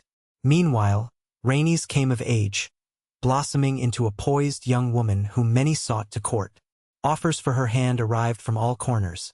Mace Tyrell spoke vaguely of a union with his son, Willis. Doran Martell hinted that a match with a Martell cousin might further tie Dorne to the throne. Even Tywin Lannister subtly positioned his children, though the memory of the sack of King's Landing and the tensions from the rebellion might have made that union difficult. Rhaegar and Elia navigated these proposals cautiously, not wanting to rush Rhaenys into a match for mere political expedience. Jon, hearing the endless speculation, worried for his sister's happiness, though Rhaenys herself seemed more intrigued than upset. She teased that she enjoyed the idea of knights jousting for her favor so long as she was not bound to choose any of them too soon. While the potential betrothals for Rhaenys became a central discussion at court, Jon recognized that he, too, was a subject of speculation. Whispers floated that if Rhaenys were to marry out of King's Landing, perhaps Jon would stand as Rhaegar's future heir, or perhaps Rhaegar would name Jon the Prince of Dragonstone as a formality, sealing the line of succession in him. Others insisted that Rhaenys would rule after Rhaegar and Jon would stand loyally by her side. The question was complicated by Targaryen custom, which had historically allowed women to inherit but had also seen many variations. Rhaegar gave no official pronouncement, and the uncertainty kept the court restless. Jon found solace in his old routine, training at dawn, attending to tasks in the council chamber when invited, reading in the library at dusk. He wrote occasionally to Ned Stark, exchanging polite letters about the progress on roads or the well-being of Winterfell. Jon found in the Stark Lord a friend as well as an ally. He also maintained contact with the Maester at Winterfell, who sent him older manuscripts about the Long Night. By candlelight, Jon pored over these texts, reading about the Night's King, the White Walkers, and the hero known as the Last Hero. The language was often archaic, the accounts contradictory. Some insisted it was all myth, but others told the tale as stark truth. Jon felt an inexplicable pull, as though the words were cautioning him that one day the realm might face a threat unlike any it had known in living memory. The sense of foreboding he carried only increased when ravens arrived with tales of raids near Eastwatch by the sea. The Night's Watch had lost a patrol, presumably to wildlings. Rhaegar convened a quick meeting of the council, deciding to dispatch some additional supplies to Castle Black. He also sent a polite but firm directive to the Lords of the North, asking them to support the Watch with a share of men. Jon approved of this measure, though he felt it might not be enough if the threat grew worse. Still, it was more than many kings of the past had done, or so the old records implied. Summer edged toward its final years. The days grew incrementally shorter, the nights cooler.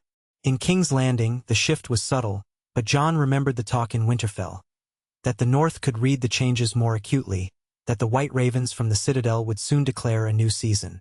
Westeros had been in a long summer, but every summer must end.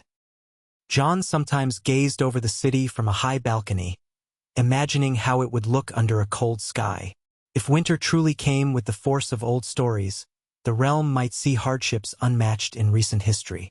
One evening, while Jon was in the library, Rhaegar entered, looking weary but resolved.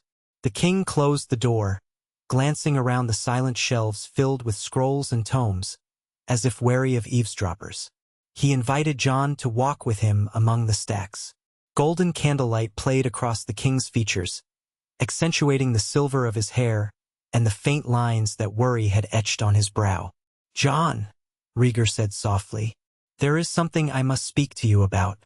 Concerns the realm but also our family. You have proven yourself capable, and I would trust you with the truths that have long weighed upon me." Jon's pulse quickened. He recalled his father's earlier mentions of prophecy. He inclined his head. "I am your son, my king. I will bear whatever truths you see fit to share." They paused by a table stacked with ancient volumes, their cracked spines testifying to great age. Rhaegar rested his hand on one such book, an account of the doom of Valyria. You know, I have always believed in the prophecies of Azor Ahai and the prince that was promised. At first, I thought that mantle might have been for me, but time has taught me humility. My father's madness, the rebellion, the near collapse of our house. These events made me question everything I once held certain. Yet the old texts speak of a threat that comes in the cold darkness, and a champion who must stand against it. The cycle of history suggests that when the great other stirs, a hero arises. My music, my studies, even my choices in life, were shaped by that belief. He turned his gaze to Jon, eyes searching. I have long wondered if it might be Rhaenys. She is a bright flame, full of life. Yet in you, I see a different fire. Quieter, perhaps, but no less potent. You were born in a time of turmoil at Dragonstone under storms that shook the castle walls. You have grown in ways I barely anticipated. You have your mother's warmth and the Targaryen blood of prophecy in your veins. Some nights I wonder if the gods placed you in my care for a greater purpose. Jon opened his mouth to speak, but no words came. The weight of his father's convictions pressed on him like a tangible force. He thought of the nightmares that had haunted him, the visions of swirling snow and looming shapes. He remembered Ned Stark's steady voice at the watchtower, cautioning that old powers might yet return. Rhaegar sighed as if relieved to finally unburden himself. I do not wish to trap you in a destiny not of your choosing. But if the old threats beyond the wall are real, if the White Walkers are more than a myth, then we must be prepared. I have ordered more resources sent to the Watch. I have tried to unify the realm to prevent petty rivalries from weakening us. But there is only so much I can do from the Iron Throne, especially with the Lord's constant demands. The realm will never be perfectly at peace. We can only strive to keep it as steady as possible while preparing for what might come. Jon found his voice. Father, I felt it too, this sense of something looming. I do not know if I am the prince that was promised or if that is just a tale, but I will serve the realm. If the threat comes, I will meet it. Rhaegar's expression softened with paternal pride. He gently placed a hand on Jon's cheek as he might have done when Jon was small. Thank you, my son. I never wish to burden you with prophecy, but you deserve to know what I believe. In the end, perhaps it is not about any single prophecy or chosen one. Perhaps it is about all of us realizing that we cannot stand divided in the face of true darkness. In the weeks following that conversation, Jon carried the knowledge like a flame in his heart, both warming and unsettling. He returned to his tasks with renewed focus. He studied the arts of diplomacy more closely, for if winter brought devastation, alliances would be crucial. He continued refining his swordsmanship, training even in the hottest days, pushing his body beyond its old limits. Yet he also found time for quiet reflection, writing letters to Ned Stark, asking more about the Watch's needs. Ned's replies were frank. The Watch wanted men, above all, for the wall stretched for hundreds of miles and its garrisons were half empty. Jon wondered if one day he might travel beyond the wall himself to see its mysteries firsthand. But fate had other plans for the near future. Word came from the Vale that Lord Jon Arryn had fallen ill. The aging Lord of the Eyrie, once pivotal in brokering the truce between Rhaegar and Robert, had always maintained a careful neutrality. Now, with his health failing, various factions in the Vale maneuvered to position themselves for power. Rhaegar decided to send Rhaenys as an envoy to ensure the Vale remained loyal to the Iron Throne and to offer what aid the crown could provide for Lord Arryn's care.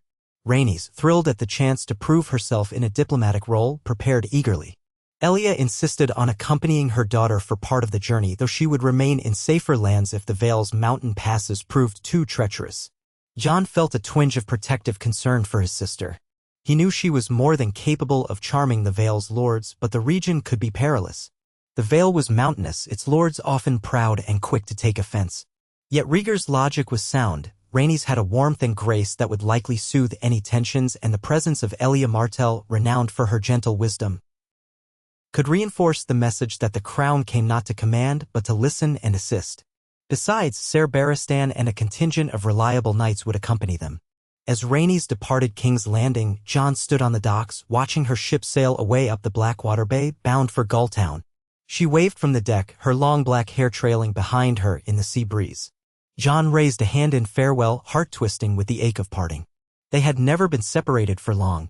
He told himself she would be fine, that she was on a routine mission of diplomacy.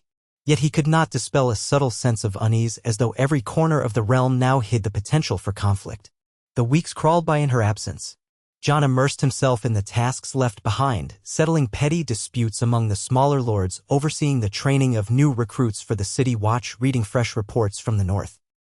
King Rhaegar trusted Jon enough now to place certain responsibilities in his hands, drafting replies to some ravens, mediating lesser council sessions when the king was too occupied. Jon tried to maintain balance, listening to the master of coin, the master of laws, the master of whisperers. He found it draining yet oddly fulfilling. Each day, he realized more how heavy the crown weighed on his father. Could he bear that burden if it ever fell to him or Rhaenys? At last, a raven arrived from the Vale, bearing good news. Rhaenys and Elia had arrived safely at the Eyrie after a journey through the mountain paths. Lord Jon Arryn still lived, though weak, and the Vale's lords had received the princess graciously. Further negotiations seemed promising. Jon felt relief wash over him. He returned to his routine in better spirits, certain that, for once, matters might proceed smoothly. Yet trouble rarely stayed away for long. One late afternoon, Jon was sparring in the courtyard with Ser Miles under the watchful eye of a few onlookers. The sun glinted off their steel as they exchanged quick blows. Suddenly, a herald's horn sounded at the gate. One of the king's messengers burst into the courtyard, breathless. Jon lowered his sword, stepping aside to greet the messenger, who bowed hastily. "What news?" Jon asked, drawing a cloth over his sweaty brow. "Urgent word from the Vale, your grace. The princess's party was attacked on the road from the Eyrie to one of the Vale's mountain villages. Brigands or clansmen, the letter was unclear. There were losses among the guards. The princess and the queen are safe, but they've taken shelter in a nearby holdfast until reinforcements can secure the route." Jon felt his heart pound. Rhaenys and Elia, attacked. He pictured them pinned down in some rugged pass, the wind howling, enemies lurking among the rocks. He handed his sword to Ser Miles and faced the messenger. "Where exactly are they? How soon can we get men to them?" The messenger gulped air. "They're near the foothills east of the Bloody Gate in a small fortress that belongs to a local bannerman of House Royce. Ser Barristan's letter says the assault was sudden, likely from the clans that roam the mountains. They were repelled, but more attacks could come." Jon thanked the messenger curtly, then hurried to find the king. He found Rhaegar in the council chamber, deep in discussion with Tywin Lannister. The moment Jon relayed the news, Rhaegar rose, tension evident. Tywin's face hardened, but he said nothing. Varys murmured about possible conspiracies, while Lord Connington clenched his fists at the mention of the royals being endangered. Rhaegar paced, silver hair sweeping over his shoulders, clearly torn between leading a rescue force himself or sending one of his top commanders. The king might not be able to leave King's Landing undefended, especially with Robert Baratheon always watching for signs of weakness. Jon felt an unmistakable pull in his gut. "Father," he said carefully, "let me go. I can lead a detachment of knights to the Vale, relieve them, and ensure their safe return. You need to remain here. Your presence is crucial to keep the realm stable. If the king himself leaves the capital, foes could stir. But a royal prince can act in your stead." Rhaegar's eyes flicked to his son. Jon saw the myriad calculations there. The risk of sending the heir of House Targaryen into potential danger weighed against the necessity of retrieving the queen and the princess. Tywin Lannister spoke up, suggesting that perhaps Lord Connington or Ser Barristan, already in the Vale, could handle matters alone. But Ser Barristan was with Rhaenys pinned down. Lord Connington was in the Crownlands, but someone with the authority of the royal family needed to ensure no more humiliations occurred. Rhaegar exhaled slowly. "Very well, Jon. Take a trusted force. Move swiftly but carefully. Your mother and sister's safety is paramount." Jon inclined his head. "Yes, father. I will not fail." The following day, Jon departed King's Landing at a gallop. He took 30 knights, each handpicked for loyalty and skill. Ser Miles rode at his side, along with a stern Kingsguard knight named Ser Corlys Flowers, half Valyrian by blood, recognized for unwavering devotion to House Targaryen. They rode hard for the Vale, carrying provisions and arms for a rescue if it became necessary. Raven messages flew ahead, warning the Vale's lords of the approaching party. The route to the Vale took them past the bustling city of Gulltown, then up into the winding mountain roads that snaked between towering peaks. The crisp air grew colder the higher they climbed. Snow clung to the stony slopes and watchful eyes might lurk behind every boulder. Jon recalled the stories of the mountain clans, fierce, independent warriors who raided travelers. He kept his party in tight formation, scouts riding ahead to check for ambushes. Nights were spent in guarded camps or the rare holdfasts that would grant them shelter. Despite the difficulty, Jon pressed them onward quickly. The thought of Rhaenys and Elia in danger spurred him, dispelling any fatigue or hesitation. At last, they neared the Bloody Gate, an ancient and fortified pass that guarded the final approach to the Eyrie. The garrison there recognized Jon's banners and let him through.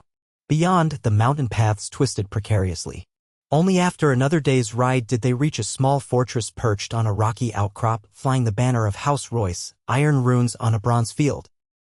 Guards at the gate waved them in, revealing a courtyard crowded with weary men-at-arms and a handful of battered wagons. Jon dismounted, scanning the fortress anxiously until he spotted Ser Barristan striding across the yard. The old knight wore a bandage on his arm, but his expression brightened at the sight of Jon. "Prince Jon," Ser Barristan said, bowing. "I'm grateful you came so swiftly. The clans attacked us 2 nights ago, just before dawn. The queen and princess took refuge here after we fought them off, but we sustained losses. We feared the clans might try another assault on the road." Jon clasped the knight's forearm. "Are my mother and sister unharmed?" "Shaken, but uninjured. The queen is resting. The princess is inside with her." Jon breathed a sigh of relief. He followed Ser Barristan into the fortress's main hall, where he found Rhaenys and Elia seated near a hearth, a few guards and a worried-looking maester attending them. Rhaenys' face lit up with relief when she saw Jon. She sprang to her feet and crossed the hall, wrapping her arms around her brother. "Jon, gods be good. I knew father would send someone, but I didn't expect you." Jon returned her embrace, heart pounding with a mixture of relief and protective fury that anyone had dared attack them. Elia rose more slowly, her expression a blend of gratitude and lingering fear. She clasped Jon's hands. "My brave son. It's good to see you safe." Jon bowed his head to her. "I'm sorry you had to endure this, mother. We'll see you both back to King's Landing as soon as possible." Rhaenys' tone was firm. "We still haven't finished our task in the Vale. Lord Aaron was improving, and we intended to visit another of the local bannermen. But the clan's assault threw everything into chaos." Jon studied her face and realized that, shaken though she might be, Rhaenys was determined not to abandon her diplomatic duty. It reminded him of their father's sense of responsibility. He nodded slowly. "First, we secure this region. The king sent me with enough knights to protect you on the road. We can either complete the mission or take you home. The choice is yours, but I'll do everything to ensure your safety." Ser Barristan hesitated, glancing at Elia, who looked weary. "Your Grace, perhaps we should consider returning to safer ground. Lord Aaron's health is precarious, and his bannermen may be more scattered than we assumed." Elia's soft voice carried resolve. "We came to strengthen ties in the Vale, not to flee at the first setback. But we also can't endanger the princess unnecessarily." She looked at Rhaenys, then at Jon. "If you judge it possible to continue safely, Jon, we should make at least a brief visit to the Royce seat or to a few lords who are expecting us. The realm depends on more than just avoiding danger, sometimes we must face it." Jon nodded, appreciating his mother's quiet bravery. "Then we'll proceed carefully. We'll gather the knights I brought, coordinate with Ser Barristan, and plan a route that's easier to defend. Meanwhile, we'll send word to the Eyrie and King's Landing about our movements." He met Rhaenys' eyes. "But if the risk grows too great, I'll insist we turn back. Father would not wish you to come to harm." Rhaenys inclined her head. "Agreed." They spent the rest of that evening fortifying the small fortress, ensuring that if the clans mounted another attack, they would find the garrison prepared. Men scouted the passes, reporting intermittent sightings of small bands lurking at a distance. Jon strategized with Ser Barristan and Ser Miles, planning an early departure the next day. They would travel with outriders ahead and behind, keeping Elia and Rhaenys at the protected center. The local bannermen pledged some additional troops to assist, though they warned that the clans might use mountain trails inaccessible to heavy horse. At dawn, the royal party set out once more, forging cautiously through winding passes that fell away into steep ravines. Snow flurries drifted around them, melting on contact with the rocky ground. Jon rode near the front, scanning the crags with keen eyes. He sensed every shift of the wind, every echo of tumbling pebbles. The knights behind him carried banners of the crowned dragon, their armor glinting in the weak sunlight. Rhaenys and Elia rode in a small carriage in the center, flanked by Barristan and Miles. Tension coiled in Jon's gut, but he steeled himself, remembering his training. If an ambush came, he would give everything to protect them. The morning passed uneventfully, the only sound the clop of hooves and the rush of distant mountain streams.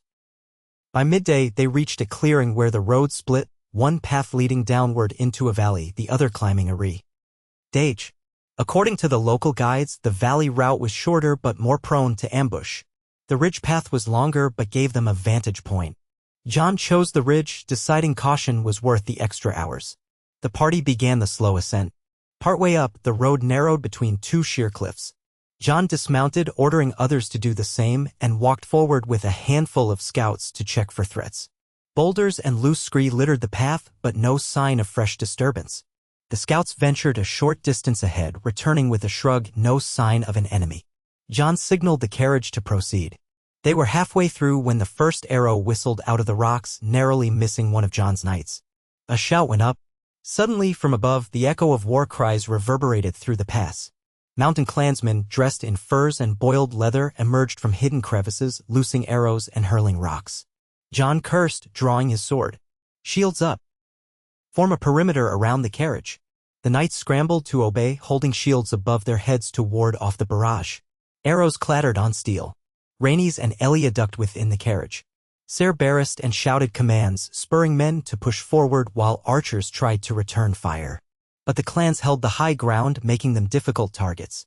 A group of clansmen, brandishing axes, leapt down from the rocks, charging the knights at the back. Chaos ensued. Swords clashed against crude iron, men yelled, horses screamed. Jon forced himself to remain calm, scanning for a vantage. He spotted a path leading up the slope where a handful of clansmen were perched, raining arrows. If he could get up there with a few knights, they might scatter them and break the ambush. He gestured to Ser Miles and two others, then sprinted toward the path, sword in hand, adrenaline surging. They scrambled over loose stones, deflecting arrows with their shields, breath ragged in the thin mountain air. Atop the slope, 3 clansmen rushed them. Jon parried the first blow, steel ringing. He countered swiftly, stepping inside the man's guard to slam the pommel of his sword into the clansman's jaw. The second launched at him from the side, but Ser Miles intervened, tackling him in a flurry of limbs. The third swung a rough-hewn axe at Jon's legs. Jon jumped back, pivoted, and slashed downward, the edge of his blade biting into the clansman's shoulder. The man howled, dropped his axe, and rolled away, clutching the wound. The archers, seeing them approach, scrambled back, loosing arrows that whistled overhead. One arrow nicked Jon's shield, vibrating from the impact. He pressed forward, determined to drive them off. Ser Miles's knight took an arrow in the side with a gasp, but kept advancing until the archers fled into a crag. The advantage from above began to fade as the clansmen realized they could not hold it. Meanwhile, below, the knights regrouped around the carriage, forming a bristling defensive ring. Jon saw the swirl of steel and furs, the screams of injured men. Then the horns sounded from the other side of the pass, the local bannermen they had coordinated with earlier. Reinforcements appeared, surging into the fray. Caught between two forces, the clansmen panicked. Some fought on while others retreated up the mountain. With the high ground contested, the ambush crumbled. The last few clansmen who tried to break the knights' line were cut down by disciplined sword work. A hush began to fall, broken only by the groans of the wounded. Smoke from a burning wagon, hit by a flaming arrow, wafted in the air. Jon scrambled down to the path, seeking out the carriage. He found Ser Barristan standing guard, streaked with blood, some his own, some not. Inside, Elia and Rhaenys clung to each other, shaken but unhurt. Jon's heart hammered as he forced himself to check them for injuries. "Are you both all right?" Rhaenys nodded, tears brimming. "I'm fine, just gods, that was close." Elia closed her eyes briefly, exhaling in a shudder. "We are safe thanks to you." Jon gave a curt nod, relief flooding him as he turned to assess the scene. The local bannermen's timely arrival had saved them from a more protracted fight. Bodies of fallen clansmen littered the rocks, along with a few knights. Jon directed medics to tend the wounded, feeling a sharp pang at the sight of men who had followed him now lying in the dirt. War, even a skirmish like this, was cruel. The clansmen likely saw them as invaders in their territory, but the cost was blood on both sides. The commander of the local bannermen approached, saluting. He was a grizzled man with the Royce sigil on his cloak. "We feared an ambush here. My scouts spotted signs of clans moving. Apologies that we did not arrive sooner." You came at the right time, Jon said, shaking the man's hand. Your help was invaluable. Let us see to the wounded, then we'll decide how to proceed. They spent a tense hour gathering the injured, dousing the small fires, and piling the dead off the road. Jon personally knelt by each wounded knight, offering words of gratitude or comfort. Some stared at him with pained but devoted eyes, calling him Your Grace. He felt each one like a dagger in his heart, but he forced himself to endure it, to be the leader they deserved. The sun sank lower, painting the mountains in hues of red and gold as though the world itself was drenched in blood. Ser Barristan, breathing heavily, found Jon amid the wounded. We should press on, my prince. If we linger here, the clans might regroup. There's a safe holdfast not far ahead, near House Belmore's lands. Jon sighed. Agreed. Our men are battered, but we can't risk another ambush at nightfall. Let's move. He nodded to Rhaenys and Elia, who were pale but resolute. With grim determination, they set off again, the reinforcements integrating into the column. The road wound on, and darkness settled. Torches and lanterns lit their way, flickering against the stone walls. At last, they reached the holdfast. A modest fortress but secure enough, with thick walls and a reinforced gate. The party staggered inside, exhausted. That night, Jon paced the courtyard while a chill wind blew. His arms ached. His ribs throbbed from a bruise, and the metallic tang of blood lingered in his nose. He couldn't sleep, haunted by the images of the ambush.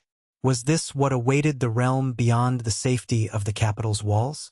Men lurking in crags, dangers that courtiers never imagined. And if small battles like this exacted such a toll, what would happen if a greater darkness came?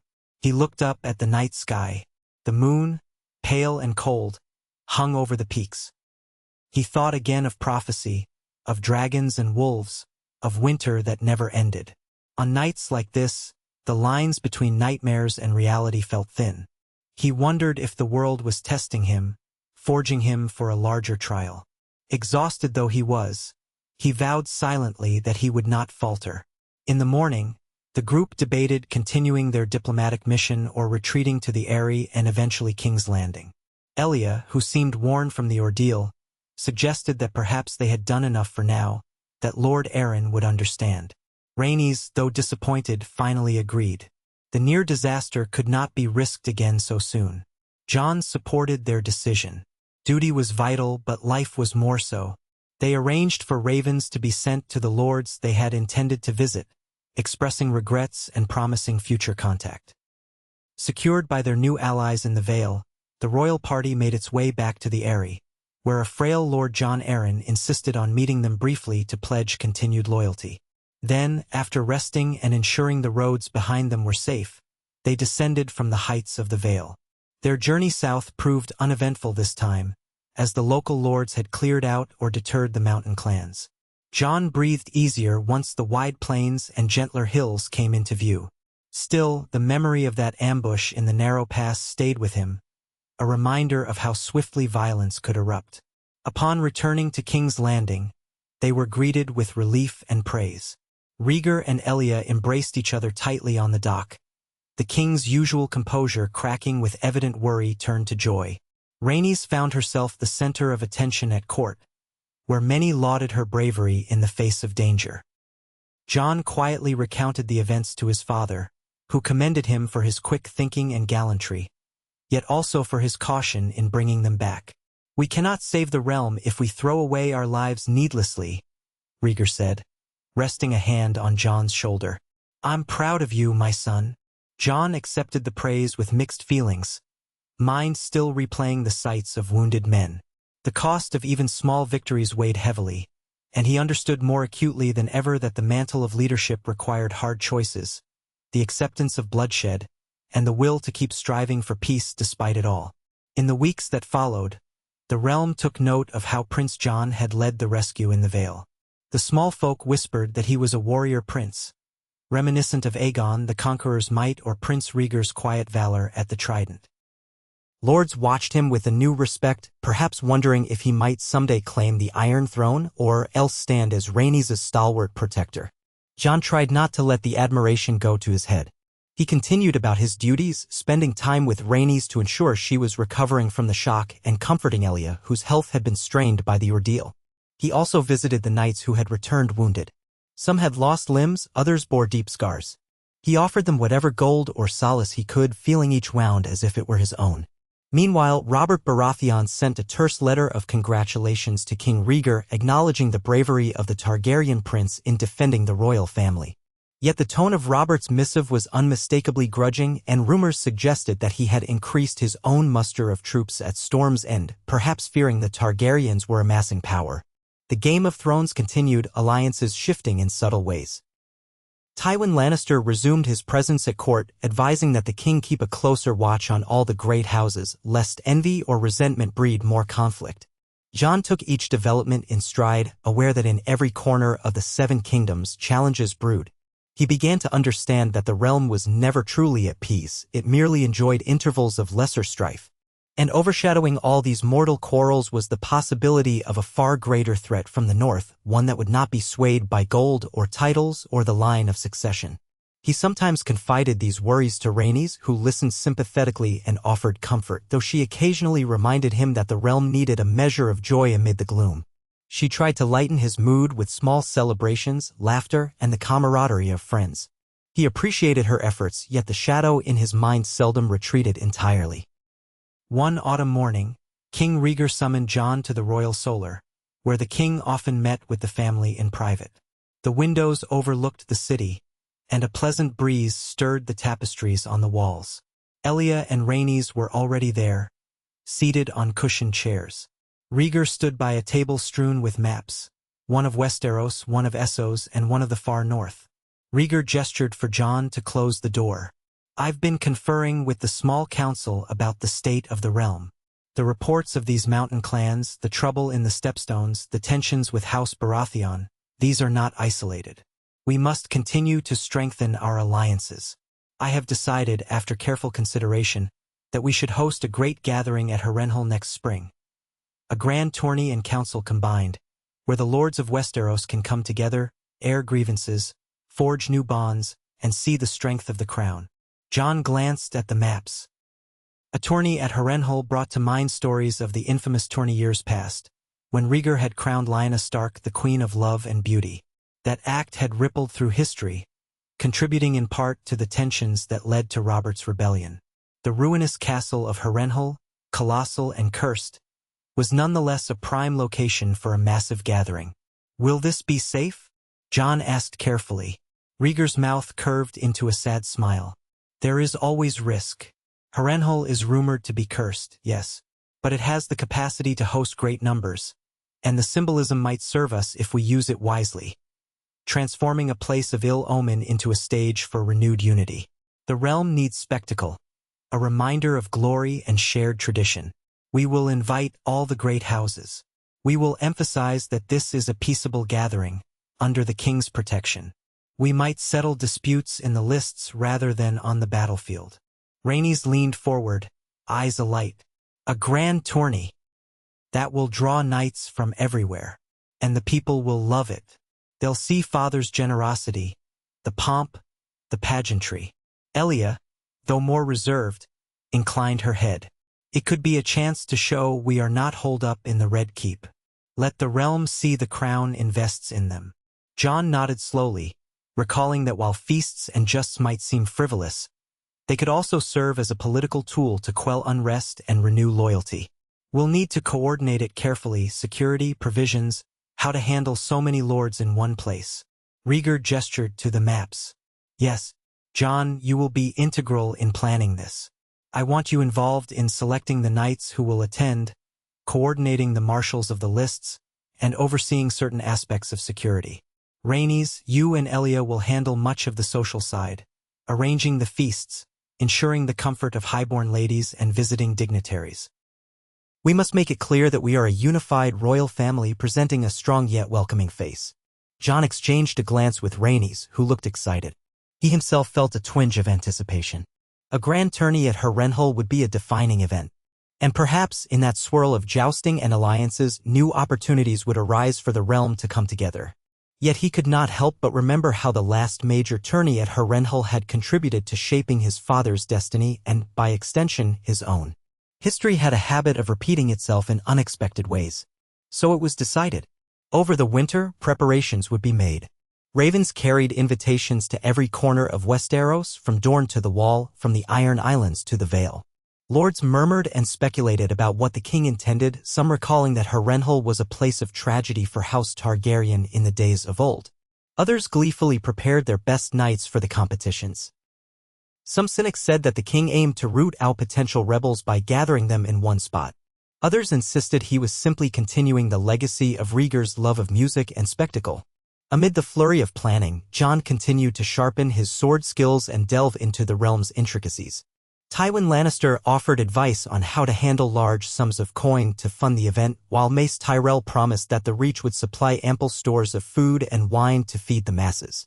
The Master of Whisperers, Varys, quietly guided them on matters of security, pointing out potential troublemakers who might disrupt the festivities. Jon consulted with knights he trusted, shaping plans to patrol the roads leading to Harrenhal. He wanted to ensure no band of outlaws or opportunistic sellswords could sabotage the gathering. Spring arrived in a flourish of new blooms and warmer breezes.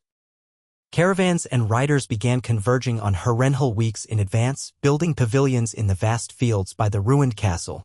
Black Heron's monstrous towers loomed overhead, their melted stone testaments to the fires of Aegon's dragons centuries past. The Lake of the Gods shimmered nearby. Dozens upon dozens of colorful tents sprang up, a patchwork encampment that stretched for miles. Merchants set up stalls, hawking food, trinkets, and armor. Entertainers roamed, playing pipes or juggling, giving the scene a festival air despite the ominous silhouette of Harrenhal. Jon arrived with the royal family and a large retinue.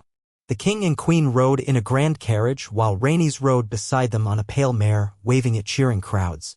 Jon rode just behind, clad in dark armor etched with subtle dragon motifs, followed by the knights who had become his loyal companions. Banners of House Targaryen fluttered in the soft wind, mingling with those of other houses that had already arrived. Entering the castle felt like stepping into living history. Vast courtyards of cracked stone, half-collapsed towers that dwarfed even the Red Keep's highest turrets, the echo of footsteps magnified by cavernous halls. Yet the main yard had been cleared for feasting, newly laid with wooden walkways and platforms for the king's dais. Rows of seats stood around the jousting field outside the castle, enough to hold thousands of spectators. Jon marveled at the scale. It was said that Harrenhal was the largest castle in the Seven Kingdoms, and now its size would be tested by the throng. Over the next several days, lords and knights continued to pour in. Jon found himself endlessly greeting them on behalf of the crown. He stood near Rhaegar to receive the likes of Mace Tyrell, who arrived with a cavalcade of Reach knights brandishing rose emblems. The great Jon Umber and other northern lords roared in from the north, greeting the king with hearty slaps on the back that made the southern knights blush. Oberyn Martell arrived from Dorne, representing House Martell, embracing Elia with familial affection and flirting shamelessly with half the court. Yohn Royce of the Vale, bronze-armored and stern, arrived with a retinue that included smaller Vale lords. The Lannisters came in regal splendor, Tywin at the lead, his children behind him. Jaime Lannister, the Kingsguard knight who had served under Aerys and now Rhaegar, carried himself with aloof confidence, while Cersei Lannister wore a smile that rarely touched her eyes. Tyrion Lannister, the dwarf son, received curious looks but responded with cutting wit. Tension brewed when Robert Baratheon's party appeared, banners of the crowned stag rippling. Robert himself wore a scowl, his once muscular frame gone to fat, but he moved with a swagger that suggested he had not forgotten the rebellion. He went through the courtesies, bowing to King Rhaegar in an almost mocking display, his dark blue eyes flicking disdainfully. Yet Rhaegar, maintaining regal composure, welcomed him with courtesy, praising the strong warriors of the Stormlands. Jon stood nearby, carefully watching the interaction. Robert's gaze flicked to Jon, and a muscle tightened in the Storm Lord's jaw, as though remembering how the boy had bested him in that melee years ago. Yet Robert only nodded curtly, muttering something about wanting a proper fight. And so the stage was set. The first days were devoted to feasting, with jugglers, musicians, and lavish spreads of food laid out on long tables in Harrenhal's monstrous hall. Toasts were made to King Rhaegar, Queen Elia, and the memory of House Targaryen's might. Lords mingled under the watchful eyes of the crown's guards, some smiling, others calculating. The conversations were a tapestry of alliances forming, old grudges simmering, and new tensions flickering to life. Jon circulate. Among the guests, greeting old friends like Ned Stark, who arrived late from Winterfell, bringing with him his wife, Lady Catelyn, and a small retinue of northern knights. Ned's quiet presence reassured Jon that not all men in power were liars or schemers. At last, the day of the justs arrived. Rows of stands rose around the lists, each seat filled with eager spectators, lords, ladies, small folk who had come for a glimpse of glory. Colorful pavilions ringed the field, each bearing the sigil of a competing knight. Rhaenys, radiant in a crimson gown, took a seat beside the king and queen, while Jon sat to the king's other side. Trumpets blared and the first matches began. Knights thundered down the field, lances glinting, the crash of splintering wood echoing over cheers. Splendidly adorned war horses kicked up dust as the combatants tested their skill and courage. Names were cheered: Loras Tyrell, the young knight of flowers; Brienne of Tarth, a tall woman knight who drew stares; Barristan Selmy, older now but still formidable; Jaime Lannister, the Kingslayer with the golden hand, although in these changed circumstances he was simply a renowned knight of the King's Guard. Jon watched intently. He felt the crowd's energy course through him, the mixture of excitement and latent violence that underpinned any joust. He noticed Robert Baratheon sitting with his retinue, muttering about how the real test of a man was in melee, not fancy justs. Tywin Lannister sat impassively, occasionally exchanging words with Oberyn Martell, who smirked in return. The tension was thick, but for now it was channeled into the spectacle on the field. As the rounds progressed, several knights distinguished themselves. Loras Tyrell, lithe and precise, unhorsed a half-dozen challengers. Jaime Lannister proved that his skill was not idle boasting, defeating even hardened northern knights. Brienne of Tarth knocked a powerful Westerland's knight off his horse, earning a stunned roar from the crowd. Each victory fueled speculation about who might win the champion's purse, rumored to be a lavish sum provided by the king. Jon himself was not participating in the joust. He had decided to focus on security and diplomacy. But he did plan to compete in the melee, set for the tourney's final day. He spent evenings practicing quietly in a small yard behind Harrenhal's walls, ignoring the stares of curious onlookers.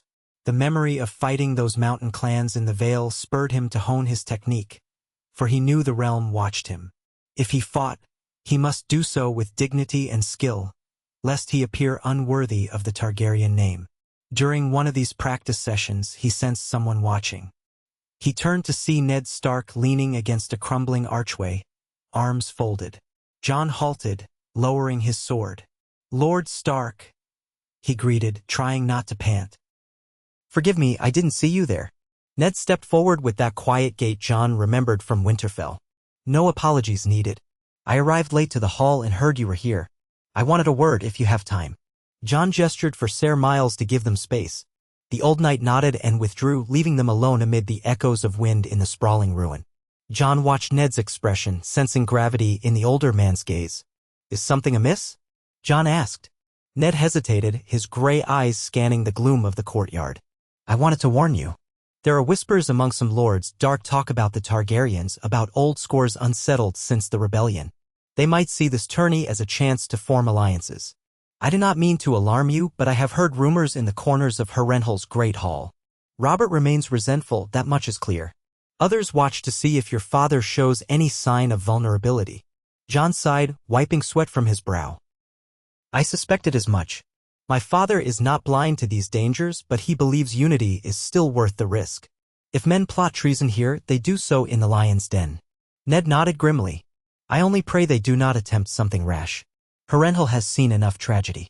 He paused, gaze drifting to a tower where the top melted like wax, courtesy of Balerian's flames in ages past. "We are old allies now, Prince Jon. If you ever need help, House Stark will not stand idle. Winterfell is far from these intrigues, but you have my word." Jon felt gratitude welling up. "Thank you, Lord Stark. Your friendship means more to me than you know." Ned placed a steady hand on Jon's shoulder, then withdrew. As he left, Jon looked after him, reflecting that, in a world of shifting alliances, Ned's friendship was a rare constant. He resolved to keep watch more carefully, to guard his father's realm against whatever conspiracies might lurk in the shadows of Harrenhal. The jousting continued for several days, culminating in a final tilt between Jaime Lannister and Loras Tyrell. Thousands packed the stands, the king and queen watching from a high dais decorated with Targaryen banners. Jon sat beside them, scanning the crowd now and then for signs of trouble. He glimpsed Robert Baratheon leaning forward with an intensity that bordered on aggression. Tywin Lannister observed with quiet pride. The stands vibrated with anticipation as Jaime and Loras charged. Two thunderous collisions of lances ended in shattered wood and raised shields, each knight holding firm in the saddle. On the third tilt, Loras angled his lance with lightning speed, striking Jaime's shield just off-center, sending the Kingsguard knight crashing to the ground in a chorus of gasps. Loras Tyrell was declared the champion of the Justs, riding gracefully around the field as the crowd erupted in cheers. Queen Elia and Rhaenys applauded with warm smiles. King Rhaegar, too, inclined his head in acknowledgement, summoning Loras to receive a prize, a golden wreath and a handsome purse of gold dragons. The Knight of Flowers bowed deeply, his face shining with a youthful glow of victory. Jon watched with approval. Though some knights bristled at the result, it was a fair match. The next day brought the Grand Melee, a contest of arms where dozens of knights battled in a chaotic free-for-all using blunted weapons meant to bruise and batter rather than kill. Jon donned simpler armor than for war, but sturdy enough to protect him from the worst injuries. He stepped onto the field alongside men from across the realm, the North, the Reach, the Stormlands, the Westerlands, and beyond.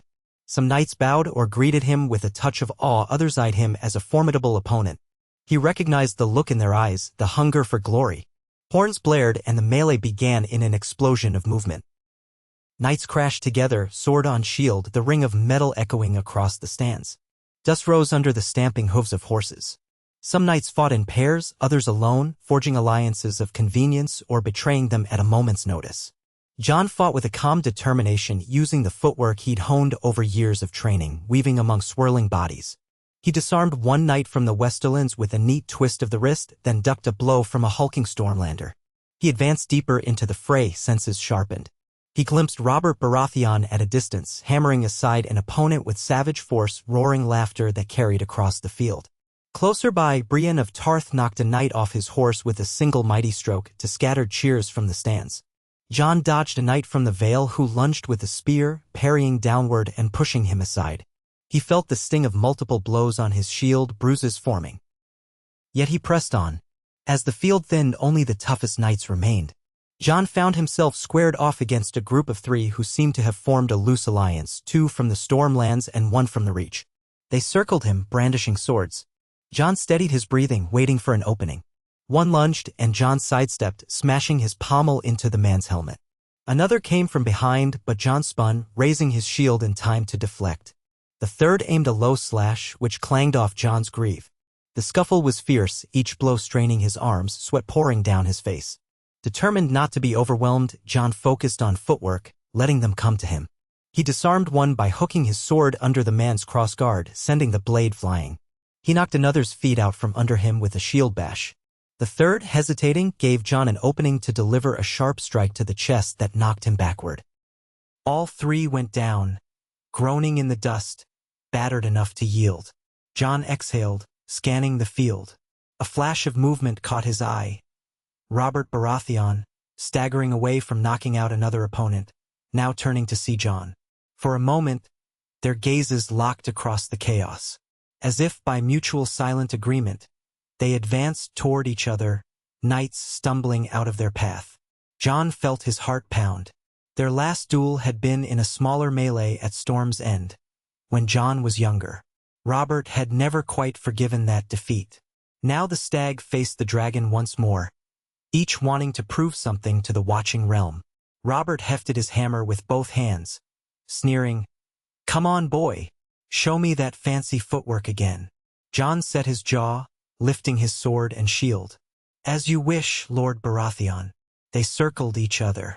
The dust-caked ground bore the marks of countless struggles. Shouts and clangs sounded all around them, but in that moment they might as well have been alone. Robert attacked first, hammer swinging in a brutal arc that whistled through the air. Jon raised his shield, feeling the impact jolt through his bones. He staggered back, but recovered quickly, darting to the side. Robert pressed on, each blow fueled by raw strength if less refined than in his prime. Jon relied on agility, evading the hammer's lethal arcs, trying to find an opening. One swing battered Jon's shield so hard it tore the rim. Another nearly clipped his shoulder, but he pivoted away. Each dodge drained his energy while Robert's powerful strikes hammered the air. The crowd roared, sensing the intensity of their clash. Gradually, Jon began to see a pattern. Robert favored wide swings that left him open after each follow-through. Jon feinted left, ducked right, and lashed out with his sword. It glanced off Robert's armor, drawing a grunt of pain. Robert slammed his hammer upward, catching Jon's shield again, splintering it. Jon dropped the ruined shield, now forced to rely on his blade alone. His lungs burned, but he refused to yield. He circled Robert, who grinned fiercely, sweat pouring down his ruddy face. "You've got grit, I'll give you that," Robert growled. "But I was smashing Targaryens before you were born." Jon's blood boiled at the slight, though he tried to remain calm. He lunged, aiming for Robert's side, but the older man pivoted with surprising speed, hammer descending. Jon barely parried, the force knocking him to a knee. He rolled aside as Robert brought the hammer down again, cracking the earth. Desperate, Jon slashed at Robert's legs, forcing him to jump back. They both gasped for air, dust swirling around them in a haze. Then, seizing a fleeting moment, Jon hurled himself forward, sword angle blow. Robert raised his hammer in a reflexive block, but Jon feinted, twisting the blade upward at the last second. The tip caught the edge of Robert's chestplate, jarring him. Off balance, Robert stumbled. Jon swept a leg around, hooking Robert's ankle and sending him crashing onto his back with a thunderous thud. The hammer slipped from Robert's hands, rolling in the dust. Jon stood over him, sword pointed at Robert's breastplate, panting. The crowd erupted in pandemonium, cheers and jeers mingling. Robert stared up at the blade, chest heaving. For a split second, Jon wondered if the Storm Lord might spring up in one final attempt. But Robert lay there, his face a mixture of fury and grudging respect. With a snarl, he let his head fall back, raising an arm in acknowledgement of defeat. Jon stepped back, lowering his sword. An official from the tourney hurried forward, declaring Jon the victor in that exchange. The melee was nearing its end, only a few knights still standing, none of whom seemed eager to cross blades with the prince who had just toppled Robert Baratheon. One by one, the last knights yielded, battered and exhausted. A hush fell on the field. The herald raised a horn and proclaimed Prince Jon of House Targaryen the champion of the melee. At first, the stands were eerily silent, as though the realm itself could not believe what had just transpired. Then cheers erupted. Some enthusiastic, some half-hearted, but all echoing in the monstrous ruin of Harrenhal. Rhaenys was on her feet, clapping wildly, a grin of pure joy on her face. Elia pressed a hand to her chest, relief and pride shining in her eyes. King Rhaegar stood, inclining his head solemnly, though Jon could see the pride in his father's gaze. Even Tywin Lannister offered a polite nod. Robert Baratheon hauled himself up, retrieving his hammer, then stomped off without another word. Jon stood in the center of the field, half disbelieving. Pain radiated through his arms and legs, bruises forming under his armor. He tasted blood in his mouth where he'd bitten his lip. Yet the crowd's roar surrounded him, and a part of him felt a surge of triumph. He had proven himself not just as a tactician but as a warrior in his own right. He remembered the mountain pass in the Vale, the quiet training sessions in Dragonstone, the lessons from Ser Miles and Ser Barristan, and, above all, the knowledge that his strength was meant to serve not just himself or his house, but the entire realm. After the field cleared, Rhaegar descended from the dais to greet his son. Knights parted, bowing as the king approached. Rhaegar lifted Jon's battered sword arm, holding it aloft. The cheers rose again. When they died down, the king's voice echoed across the stands. "Behold my son, Prince Jon Targaryen, champion of the melee, defender of the realm. Let all know that the crown's strength is not broken by time or strife. Today we stand united in celebration, and tomorrow we stand ready to face any foe that threatens Westeros." Jon bowed his head, feeling the weight of the king's words. He caught a glimpse of Robert Baratheon's stormy expression, Tywin Lannister's calculating gaze, Oberyn Martell's approving grin, Ned Stark's quiet satisfaction. Each reaction a piece of the puzzle that was Westeros. He might have won the melee, but the real battles, those of politics, loyalty, and possibly of supernatural threats, remained ahead. That night, the victory feast roared to life with an intensity that matched the day's spectacle. Harrenhal's great hall, chilly and cavernous, blazed with torches and braziers. The music of fiddles and drums echoed off the stone. Mead and wine flowed freely, fueling revelry. Jon endured many congratulatory slaps on the back, toasts from drunken knights, and flirtatious glances from ladies who found his victory alluring. He felt overwhelmed at times, but Rhaenys was by his side, whisking him away when conversation became too cloying or steering him toward more pleasant company. King Rhaegar addressed the gathered lords, thanking them for their attendance, urging them to continue forging friendships and alliances that would strengthen the realm. His speech was measured and calm, laced with veiled references to unity in the face of challenges. Some in the hall listened politely while others exchanged glances. Not all hearts were swayed by the day's displays, and the king knew it. Yet for the moment, celebration ruled. Dancers spun, singers sang, and the tower walls seemed to vibrate with collective cheer. Jon found a moment of quiet on a balcony overlooking the castle's courtyard. Below, braziers flickered around the leftover tents and pavilions. Farther off, the waters of the lake glimmered in the moonlight. Rhaenys joined him, leaning on the stone balustrade. Her eyes shone with pride. "You did it," she said softly. "You've shown them that House Targaryen remains strong." Jon shrugged, still achy. "A melee is just a game compared to real war. I don't want to become arrogant because of it." She placed a warm hand on his arm. "It's not arrogance to accept you've done well. Enjoy this moment. We have so few true moments of triumph. Father is proud. Mother is proud. I'm proud." Jon turned to her and smiled, letting the tension flow out in a long breath. "Thank you, Rhaenys. I'm glad you're here." They stood side by side in companionable silence, the moon bathing Harrenhal's blackened towers. In that hush, Jon thought of the future, of the swirling dangers that no single victory in a tournament could banish. He pictured the north, the looming threat beyond the wall, Robert's simmering resentment, Tywin's ambitions, the precarious alliances holding the realm together. He reflected on how his father's prophecy-laden hopes for a unified Westeros might still be tested by fire or by ice. Yet, if this night was any indication, House Targaryen was far from weak, far from defeated. They had endured the rebellion, the death of the Mad King, near destruction, and had come out the other side to rule once more. If winter brought doom, Jon vowed he would stand firm. The realm might be as fractured as the molten towers of Harrenhal, but perhaps, through careful leadership, they could mend the cracks, at least enough to face whatever darkness lay ahead. Rhaenys eventually took his hand, pulling him back inside to rejoin the festivities. Laughter and music welcomed them. Jon allowed himself a small smile, stepping forward into the warmth and light. The final echo of the night was a collective cheer for the Targaryen family, King Rhaegar, Queen Elia, Princess Rhaenys, and Prince Jon, and in the swirl of that acclaim, Jon felt for once a whisper of hope that the Seven Kingdoms might yet endure. The days after the tourney saw lords begin to depart Harrenhal, armed with new alliances or grudges. Robert Baratheon left abruptly, hardly bothering with pleasantries. Tywin lingered just long enough to solidify certain trade agreements. The Tyrells stayed longer, basking in Loras's acclaim. The Martells reveled in feasting with Elia, exchanging stories of Dorne's dryness with the Riverlands lords. Ned Stark departed with a handshake and a final caution to Jon to remain vigilant. When the dust settled, the Targaryens returned to King's Landing to carry on the never-ending work of governance. Yet a shift had occurred. Jon was no longer just the quiet prince raised at Dragonstone. He was a proven warrior, a figure whose name might be spoken in the same breath as legends of old. Whether that would serve him well in times of crisis, only the gods could say. He recalled the hush of the Godwood in Winterfell, the storms of Dragonstone, the gloom of Harrenhal's gargantuan halls. Each place had left its mark on him.